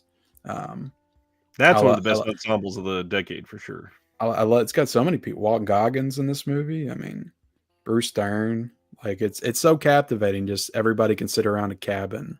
Yep. For almost 3 hours, and I'm just completely captivated and just into every single moment of dialogue. And yeah, Sam Jackson though just has several great scenes in this movie where he just goes all out. But I love Django too.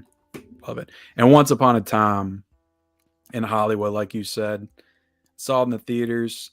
I was like, I like it, but like, did that even have a story to it?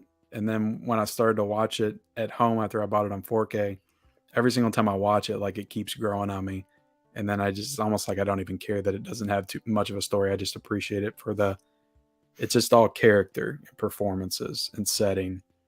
And yeah, I love that movie more and more every time I watch it. It's probably in my top 3 Tarantinos now. I think it's great for sure. I love Tarantino. That's just it. Next one. I don't really love this director, especially anymore, but I got to say, one of the best Paul Schrader films of all time came out in the 2010s, and that is First Reformed. That It was a movie, weird one. I love First Reformed. I'm a huge fan of subversive religious films, and this movie, it goes subversive on everything surrounding religion. Obviously, you kind of don't see what's coming throughout this entire film, no matter how you're looking at it. Things are going left and right. You got people playing like two-sided roles, kind of unexpected to what you would expect out of this role. And First Reform ends on the most out of nowhere ending in a Paul Schrader film in a very long time. And I don't think that he will be topping that movie ever again easily. He's made a movie since, hasn't he? He's made a couple. He's got a new one Was it that's the out right Card now. Player or something? Did he The do Card that one? Counter Card Counter, yeah. with the Oscar Isaac. We just talked about him in Ex Machina. Yeah, Oscar Isaac had several great performances. 2010s. Yeah, I might need to watch First Reform again. That's one I watched once, and I was like, that was interesting. And yeah, I need to watch it again. Yep. All right, go ahead. A couple more from you. I'm gonna go into another heart warmer, The Peanut Butter Falcon. I love this movie with Shia LaBeouf, Dakota Johnson. I love all the performances. Yeah, I saw this movie in the theaters, and it was just a good, feel good, like emotional journey. Yeah, and I loved it. Loved it. Peanut Butter Falcon. I love Shia LaBeouf in most things.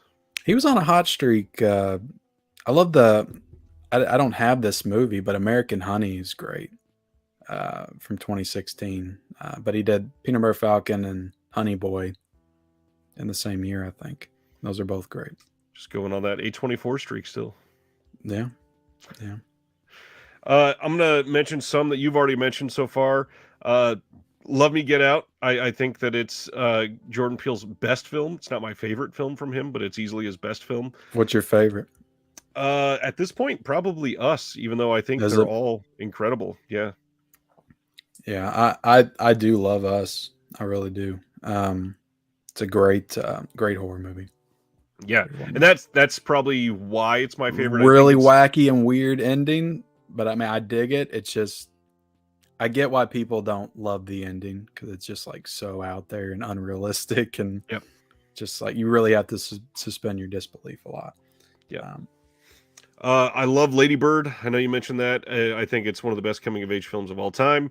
Love The Witch. Again, horror masterpiece. One of the best of the decade. 100%.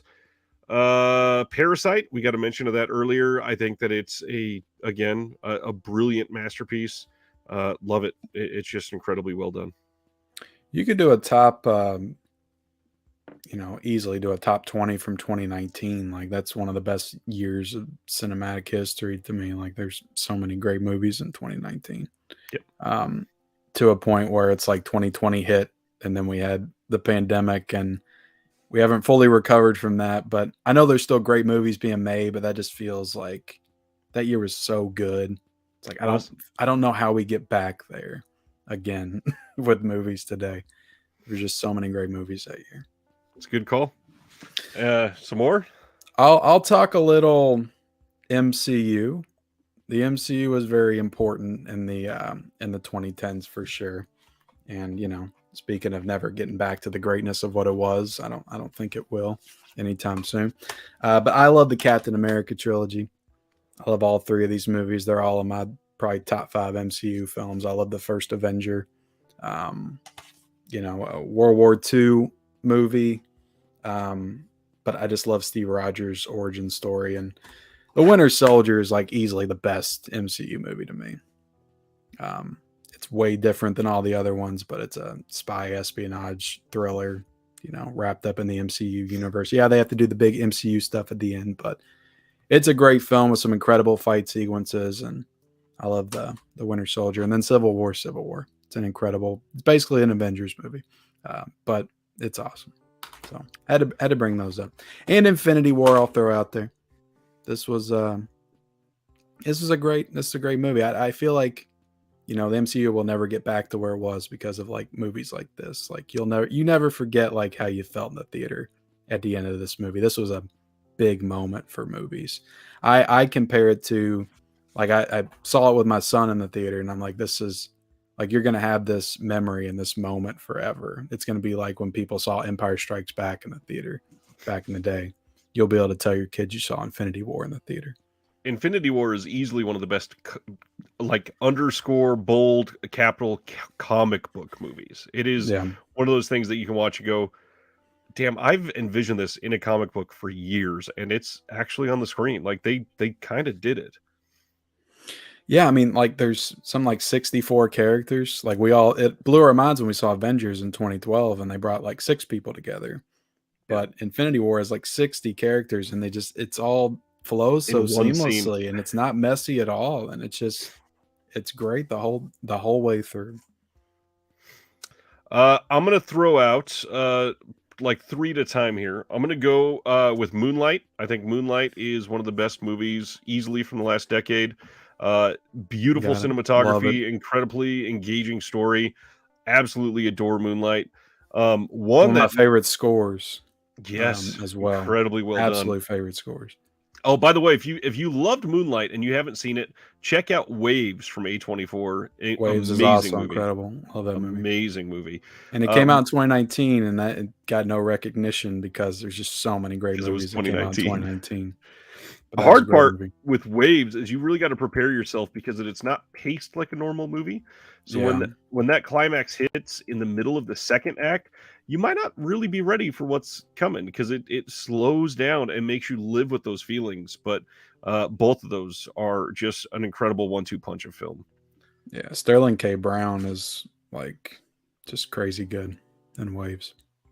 Last one in this little 3 movie pile up. A lot of people forget 2010 Scott Pilgrim versus the World, like another great comic Oh book yeah. movie. Love this movie. Again, a huge ensemble that is. It was very small then, but most of the people in that are incredibly huge actors now. Just fantastic movie, really well done. Edgar Wright as one of the best directors of the last 20 years, even though he's not done too many movies. Yeah, love Scott Pilgrim. Scott Pilgrim's a good one. If you want to go another one from the 2010s, it's kind of along the same line as Scott Pilgrim. Or 2010, Kick-Ass came out in 2010. Kick-Ass It's a is great good stuff. one too. I'll throw out some more horror. It Follows. I love this movie. It's another great score, about disaster piece. But I was getting back into horror stuff. Like I said, 2000s kind of screwed me over a little bit in my horror fandom. But then I started watching movies like this and You're Next and this other movie, The Conjuring, which is kind of a landmark horror film of the 2010s, I'd say. And I was like, damn, horror's back. And I started paying attention to it a lot more. But It Follows is great. Very, very creepy, very atmospheric. And yeah, I love everything about this movie. It Follows was 2015, I think, right? 2015, yeah, that sounds right. 2015, 2014, one of those. That 2014, 15, 16 had some of the best horror, especially from first-time directors ever in a 3-year period. It was amazing. Babadook came out, I think, in 2014 too. I don't love the Babadook like some people, but I appreciate it. I appreciate it. I don't hate it either. I'm going to give some love now to some Asian films. We don't talk enough about those. I'm going to throw out, I already talked about Parasite, I guess, but some full-on Asian horror because it went hard in the 2010s. Got to throw out Train to Busan. Maybe top 3 zombie movie of all time. Easily like one of the most plot-driven, engaging, dramatic zombie movies ever made, easily. On top of that, I will throw in I Saw the Devil. It is extremely harrowing. It is a movie that is full of revenge, full of this unsettling pace throughout the entire movie, and that ending comes and you're so not ready for it. I Saw the Devil. A crazy movie. My only issue with that movie, I did love it, but it was just like, damn, how brutal can you guys go in this film? Like there's like so many layers of brutality to that film. There's a lot of it. And then the last one I'll throw out there, one that hardly anybody ever talks about. The Wailing is one of the best movies ever made. And I've always heard about that one. It is an Asian folk horror that screams at you for like the next 4 hours after you watch it, and you can't help but like cover your ears and feel everything that you just witnessed for the last 2.5 hours. That movie is a masterpiece. The wailing is something that will make you question what is real, question what you've been seeing for the last 2.5 hours, and make you want to see it again, probably 2 or 3 more times. That movie is astonishing, and nobody ever talks about it enough. There's another one I've heard a lot about, Burning or The Burning. The Burning is great. Yeah, That one came out in like 2018 or something. somewhere I've been around meaning there. to watch that one. Not Yeah. talking about the 81, slasher, but was it That'd be called The weird- Burning or was it Is just called Burning? It's The Burning for sure. Oh, okay. Okay. Yeah, I've heard about that. Well, I've seen a couple of those. So Good. I've seen some Asian stuff. I think you mentioned it earlier, but I absolutely love Arrival. Like I saw this in the theaters and it just again blew me away. The score in this one's great. And Amy Adams' performance, I think, is probably one of her best. I think I have another Amy Adams movie in this stack. But yeah, and it's extremely emotional. Like I wasn't ready for the ending that this movie gave me. Like it's a good one. It fucks with your mind, but it also just like it makes a ton of sense, and it's just extremely emotional. I love it. I'll show my other Amy. I'll throw my other Amy Adams movie, but Nocturnal Animals with Jake Gyllenhaal and Amy Adams. I love. Uncomfortable movie. Has anybody made a special edition of this yet? Is there like a second sight of this? Like, there's so many movies from the 2010s that like need something. Like, you know who's great in that is Aaron Taylor Johnson. He's so good, yeah, so unhinged in that movie, and you're not. Wasn't this like the first movie that he had done like this? Like after, I think he did a few movies. He did Kick-Ass, and he did like he was Quicksilver and the Avengers and stuff, but. Like this is a very different. And Michael Shannon's in this movie. Like this is an incredibly dark movie. Like that whole sequence with the car, like when they first come to get his family, like that's so tense. You're just like that there's no going back from what's getting ready to happen. But it reminded me of one I totally forgot. Anyways, sorry. And the opening to this movie too is when I first like started. I'm like, what the. Am I watching? Like I almost turned it off, but I stuck with it, and I'm glad that I did. As you said that, Gus commented the opening credit to gross. It's art, okay. I know that now, but I just wasn't ready for that opening. And the director, isn't he like a clothesline or like doesn't he own like a clothing line or something? Tom Ford, isn't he like some kind of like designer or something? I think he's directed 2 movies, but. I think he's like a clothing designer or something. And he you just reminded me of 2011's Take Shelter. For anybody who hasn't hasn't seen that one. Michael Shannon masterpiece. He's incredible in this. Things. Yeah. Okay, so back to my list. A couple others that don't get mentioned enough at all. Dr. Sleep. It is so hard to make a Stephen King sequel to The Shining 40 years later and have it be incredible. It is. Mike Flanagan is a horror icon, and he shows in that movie. He's such like a low-key like horror icon, like master of horror director. Like I feel like they just don't talk about him enough, but he's done so many great movies. It's because he got stuck doing all the Netflix limited series, and they're all great, believe me. Well, 2 out of 3 are great, and one of them is Hill House is fantastic. I like Bly Manor a lot too. Midnight Mass is his masterpiece, I think. Midnight Mass was incredible. I'm still conflicted on the ending to that. The ending really pissed me off. I don't know. It just kind of rubbed me the wrong way. But that whole sequence in the church, like, that's like the climax of the show. Oh my God, that was so good. Hamish is just stupid good in that movie. Or not movie, limited series. But I was going to say, he didn't direct Bly Manor. I think maybe he did an episode, but he full on directed Hill House, and he directed Midnight Mass. Yeah. Yep. Okay. No, I completely agree with you on Dr. Sleep, though. Good. 2019 was such an incredible year, and when I came out of that year, that was my favorite movie of the whole year, and until I saw 1917, then that became my favorite movie. But The Shining's my second favorite horror movie of all time. I walked into that theater just arms crossed. I was like, I'm going to watch this, but there's no way they're going to pull this Right. off. And they got me. I was like, this is just one of the best. I couldn't have hoped for anything better. Like they just Right. couldn't have done better with it. Just how they blended the actual novel with, making an actual legitimate sequel to The Shining. And then you get to the end, and yeah, there's a bunch of member berries and stuff. Remember this? But I loved it because they took the time to build up the story, the characters, and they gave you that ultimate like payoff and fan service at the end. That was just Well, so freaking and the great. fan service was even turned on its head a little bit as well. They took it Yeah. and toyed with it because it wasn't exactly the way it was supposed to be. You felt a little more tense because of it. Yeah, I loved it. Loved everything about that movie. Another one that gets overlooked because of their other movie, but I actually like this one more. I got to go with the Safdie brothers' Good Time. I think this is much better than Uncut Gems. I brought Uncut Gems over because I like it better than Good Time, but I love Good Time too. They have this like an unreal relationship with tension. If you can, I need to watch Good Time again. It's been a while. It's been since 2017 since I've seen it. If you can make an entire audience sit literally on the edge of their seat for the entire time and start getting closer and closer and closer the entire time, you've got something special. And they pull it off with the music choices they use. They pull it off with the acting and this frenetic camera style that really puts you in the moment. Uncut Gems is probably a better film, but something about Good Time just I got fits to see Uncut Gems in the theater.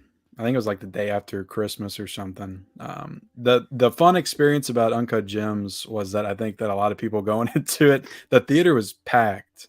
I think I don't know if they were expecting like an Adam Sandler like comedy or something, or a little bit more lighthearted, but the reaction on people's faces when we were walking out of the theater was the best part about seeing that in the theater. But I had like stomach cramps like watching that movie. It made me so like anxious. And I just think that Adam Sandler, I just saw him live a few weeks ago, and his stuff in the 2000s as far as comedies is not great. But Uncut Gems is just one of my favorite performances from him. Love it. I have 4 more overall to talk about. How many you got left? I've got 4, but I think one of them's Hell or High Water, so you already discussed that one. I'll throw out one more then, and then we can alternate on the final 3 and call it a night.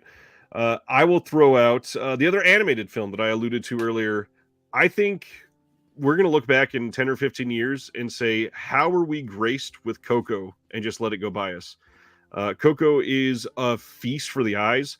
Some of the coloring in Coco should not exist. Like, I feel like they invented a color palette for some of those scenes that they did.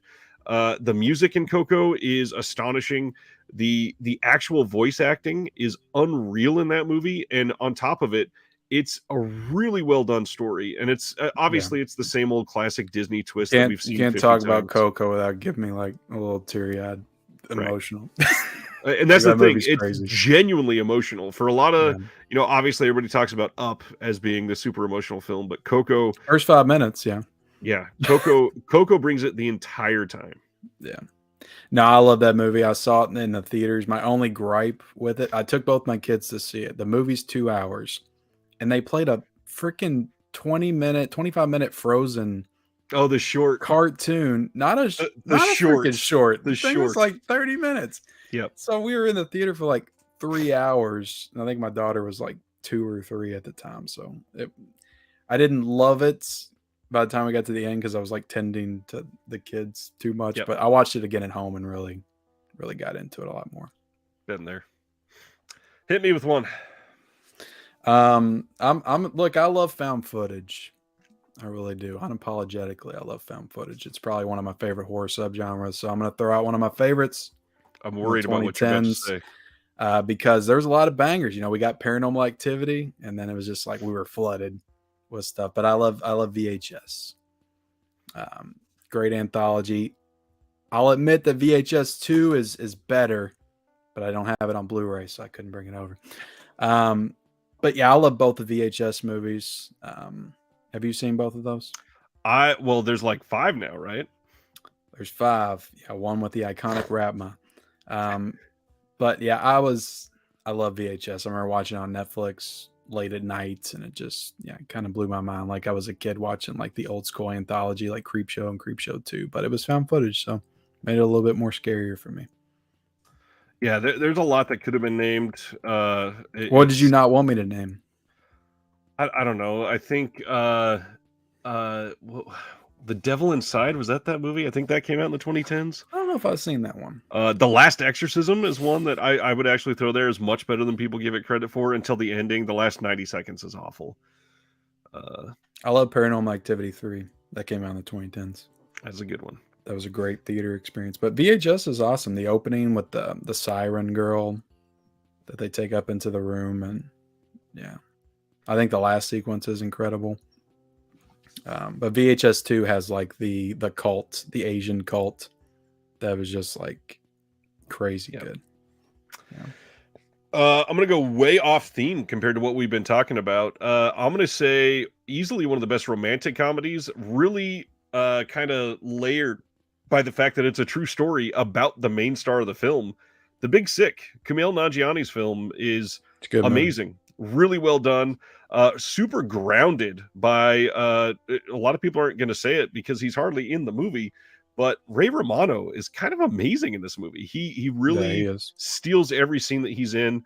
I think Holly Hunter was the mom in that movie. Just an incredibly made film, and obviously the script is going to be great because he lived the story. It's hard not to identify with it when he and his now wife are just completely dealing with the aftermath of this for the next 15 years. Then it comes out as a not huge Hollywood film, but it's backed by Amazon Studios. I mean, that's a big deal. Yeah, I agree. I've only seen that movie once, but I did really like it when I watched it. It's a good one. I think you already said Nightcrawler. But this was an incredible movie. Yep. And I was watching, like, when I was really getting back into watching movies, like I was watching this, I was watching Whiplash and Nocturnal Animals, and I was like, damn, they're just making some really great movies right now. And I just got into all of them, and yeah, absolutely love this. And it's one of the last Bill Paxton performances too, and he's great in it as well. But yeah, this one, the mid 2010s were huge on thrillers that were really well done. Yeah, and 2014 and 2019, I feel like are the two strongest years for movies in the 2010s. 2014 had some really awesome movies. John Wick. We didn't even talk about John Wick. That came out in 2014. But I also got La La Land because I love La La Land. Yeah. So I love Damien Chazelle. I didn't love Babylon, but maybe I need to give it a moment. I thought it was good. But La La Land was great. Me and my wife saw us in theaters on New Year's Eve, I think 2016 to 2017. And it was like right at midnight. We went to see it. And we weren't like big musical people. I wasn't at the time. So we weren't sure what to expect. We just liked Emma Stone and Ryan Gosling. And they started breaking out in the song in the beginning. And we were kind of like, I don't know about this. There was actually a couple that walked out. I was like, did you not know this was a musical? I knew it was a musical. It's a very white musical. But it's the music's great. I love the score. It was another movie I watched around the same time as Sing Street, so it was a very inspirational movie for me. Nice. I've got two left. I'm gonna run with they're both kind of horror films, but I got to go with Midsommar. I know that a lot of people hate this movie. It's a very divisive film. I forgot my Pew blanket. I adore Midsommar primarily because of Florence Pugh. I think that this is a super strong script. We popped off Midsommar before Hereditary. I personally nowadays I will prefer Midsommar over Hereditary. Mm-hmm. And I'll throw out there, I think the director's cut of Midsommar is the better film as well. Did they completely change the movie? It does, actually. It's like another 20 minutes of context. I didn't know what to think about that movie when I first saw it in the theaters. I was so excited because I loved Hereditary so much. I drove out to the theater like 11 o'clock at night. I went in there, sat down, front row, or like third row or something. It was a pretty packed theater, I think. But I was a weirdo back then. I used to sit in like the third to the front row. I don't know. Have you ever been like that? Were you just like sitting close to the screen? I don't I actually. did it for a long time. I don't I know think I'm why. a lot a bit taller than you. I held up my finger like this on purpose, but I'm much taller than you, and yeah, that sounds awful. And I just kind of sat there like this, and I was like, 2.5 hours. And I wasn't sure. I was like, is this a masterpiece? I'm not sure. But to me, that movie feels like Ari Aster is just repeating a lot of the same beats from Hereditary, almost to the point where it feels like he's parodying himself in certain parts. And it's more comedic than it is horror to me in certain aspects. And maybe some people like that stuff. I don't see hardly any humor in that movie. I don't know, when the old people are jumping off the cliff, I was laughing. I was like, this is crazy. That terrifies me Stupid. because people actually believe in religion and sacrifice and stuff. Yeah. I just thought it was so outlandish that I don't know. I couldn't engage with it. I just thought it was goofy. That's what's scary to me, is that it's not outlandish. It's something that people have been doing for years. Yeah. Tony says I need to rewatch Midsummer. I'll rewatch it someday. The I might director's love cut. it. But you know what? That's why I keep movies in my collection, even if I don't like them, even if I hate them, because I may watch it in 10 years and it may hit me and I may love it. So Florence Pugh of Midsummer is a big, hot, steaming pile of dog crap to me now, but a few years I could love it. So, have you seen Beau is Afraid yet? Not yet. I gotta wait for that to come home with me first. All right. Gotcha. Why don't you hit me with your last pick, and then we'll call it a night after mine. I've got no more picks, but I see one on the shelf, so I'll just grab Wolf of Wall Street. This is great. Good movie, yeah. I love Wolf of Wall Street. Leonardo DiCaprio's freaking amazing in it. Birdman. We didn't even talk about Birdman, but I love Birdman too. Michael Keaton. Super weird movie. Also 2014. Yeah, touche on that one. I'm going to throw out what is maybe, I think it's the only film from the 2010s that's on my top 4 on Letterboxd, because it is so personal to me, and that is another A24 film. I got to go with Green Room. Music was such an important part of my life growing up, and it's a good movie. The first time I watched Green Room, I've said this before on here, but I watched this and immediately went, I probably should have died in many situations I was in when I was younger. My parents wouldn't have known like where I was in some back alley getting stabbed by somebody. It could have been really bad, because I've been in green rooms that look just like that, and it was so personal just to see all. Did you ever encounter anybody like Patrick Stewart in that movie? No, thankfully, no Nazi clubs that I went to in Southern California. That's a really good movie that I do not own, and I need to get that. It's a great one. I've got a really gorgeous German media book of that one. That movie needs something special for it. Yeah. A24, I also want to throw out a Ghost Story. Under talked about. Was a movie that I was like unsure about the entire time, but the last 15 minutes just like recontextualized the entire movie, and I ended up loving it. And there was the ending, just blew my mind. So, but yeah, Rooney Mara eating a pie for 15 minutes. It's fantastic. Completely agree. I mean, it's absolutely wonderful. Chat has been crazy tonight, popping off on everything. I'd highlight more tonight, but everybody's just like, Will, I don't know what's going on. Yorgos Lanthimos stuff, The Lobster, Killing of Sacred Deer, and The Favorite. Did you see the teaser that dropped today for his next one? That's why, I didn't watch it. I hate watching trailers now, but I've seen some images and it looks freaking wild. It's very much just a teaser. It's like 12 seconds and it looks fantastic. I need to watch it. All right, everybody. A lot of great stuff. Just over 3 hours, not going 10. Ken, you have been a fantastic guest. Thanks for coming on here and sharing everything with us. Thank you for having me. I super enjoyed it.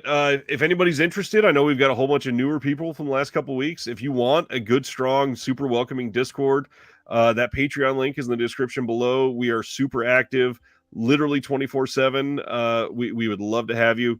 Thanks everybody that is always supporting the channel. And until next time, I just want to say we'll see you next Thursday, and have a good rest of your week. See ya. See y'all later. Thank you for watching The Disconnected. On the way out, make sure that you are subscribed to the channel, that you've liked the video, and that you've copied the link to be able to share it with someone else that may appreciate this.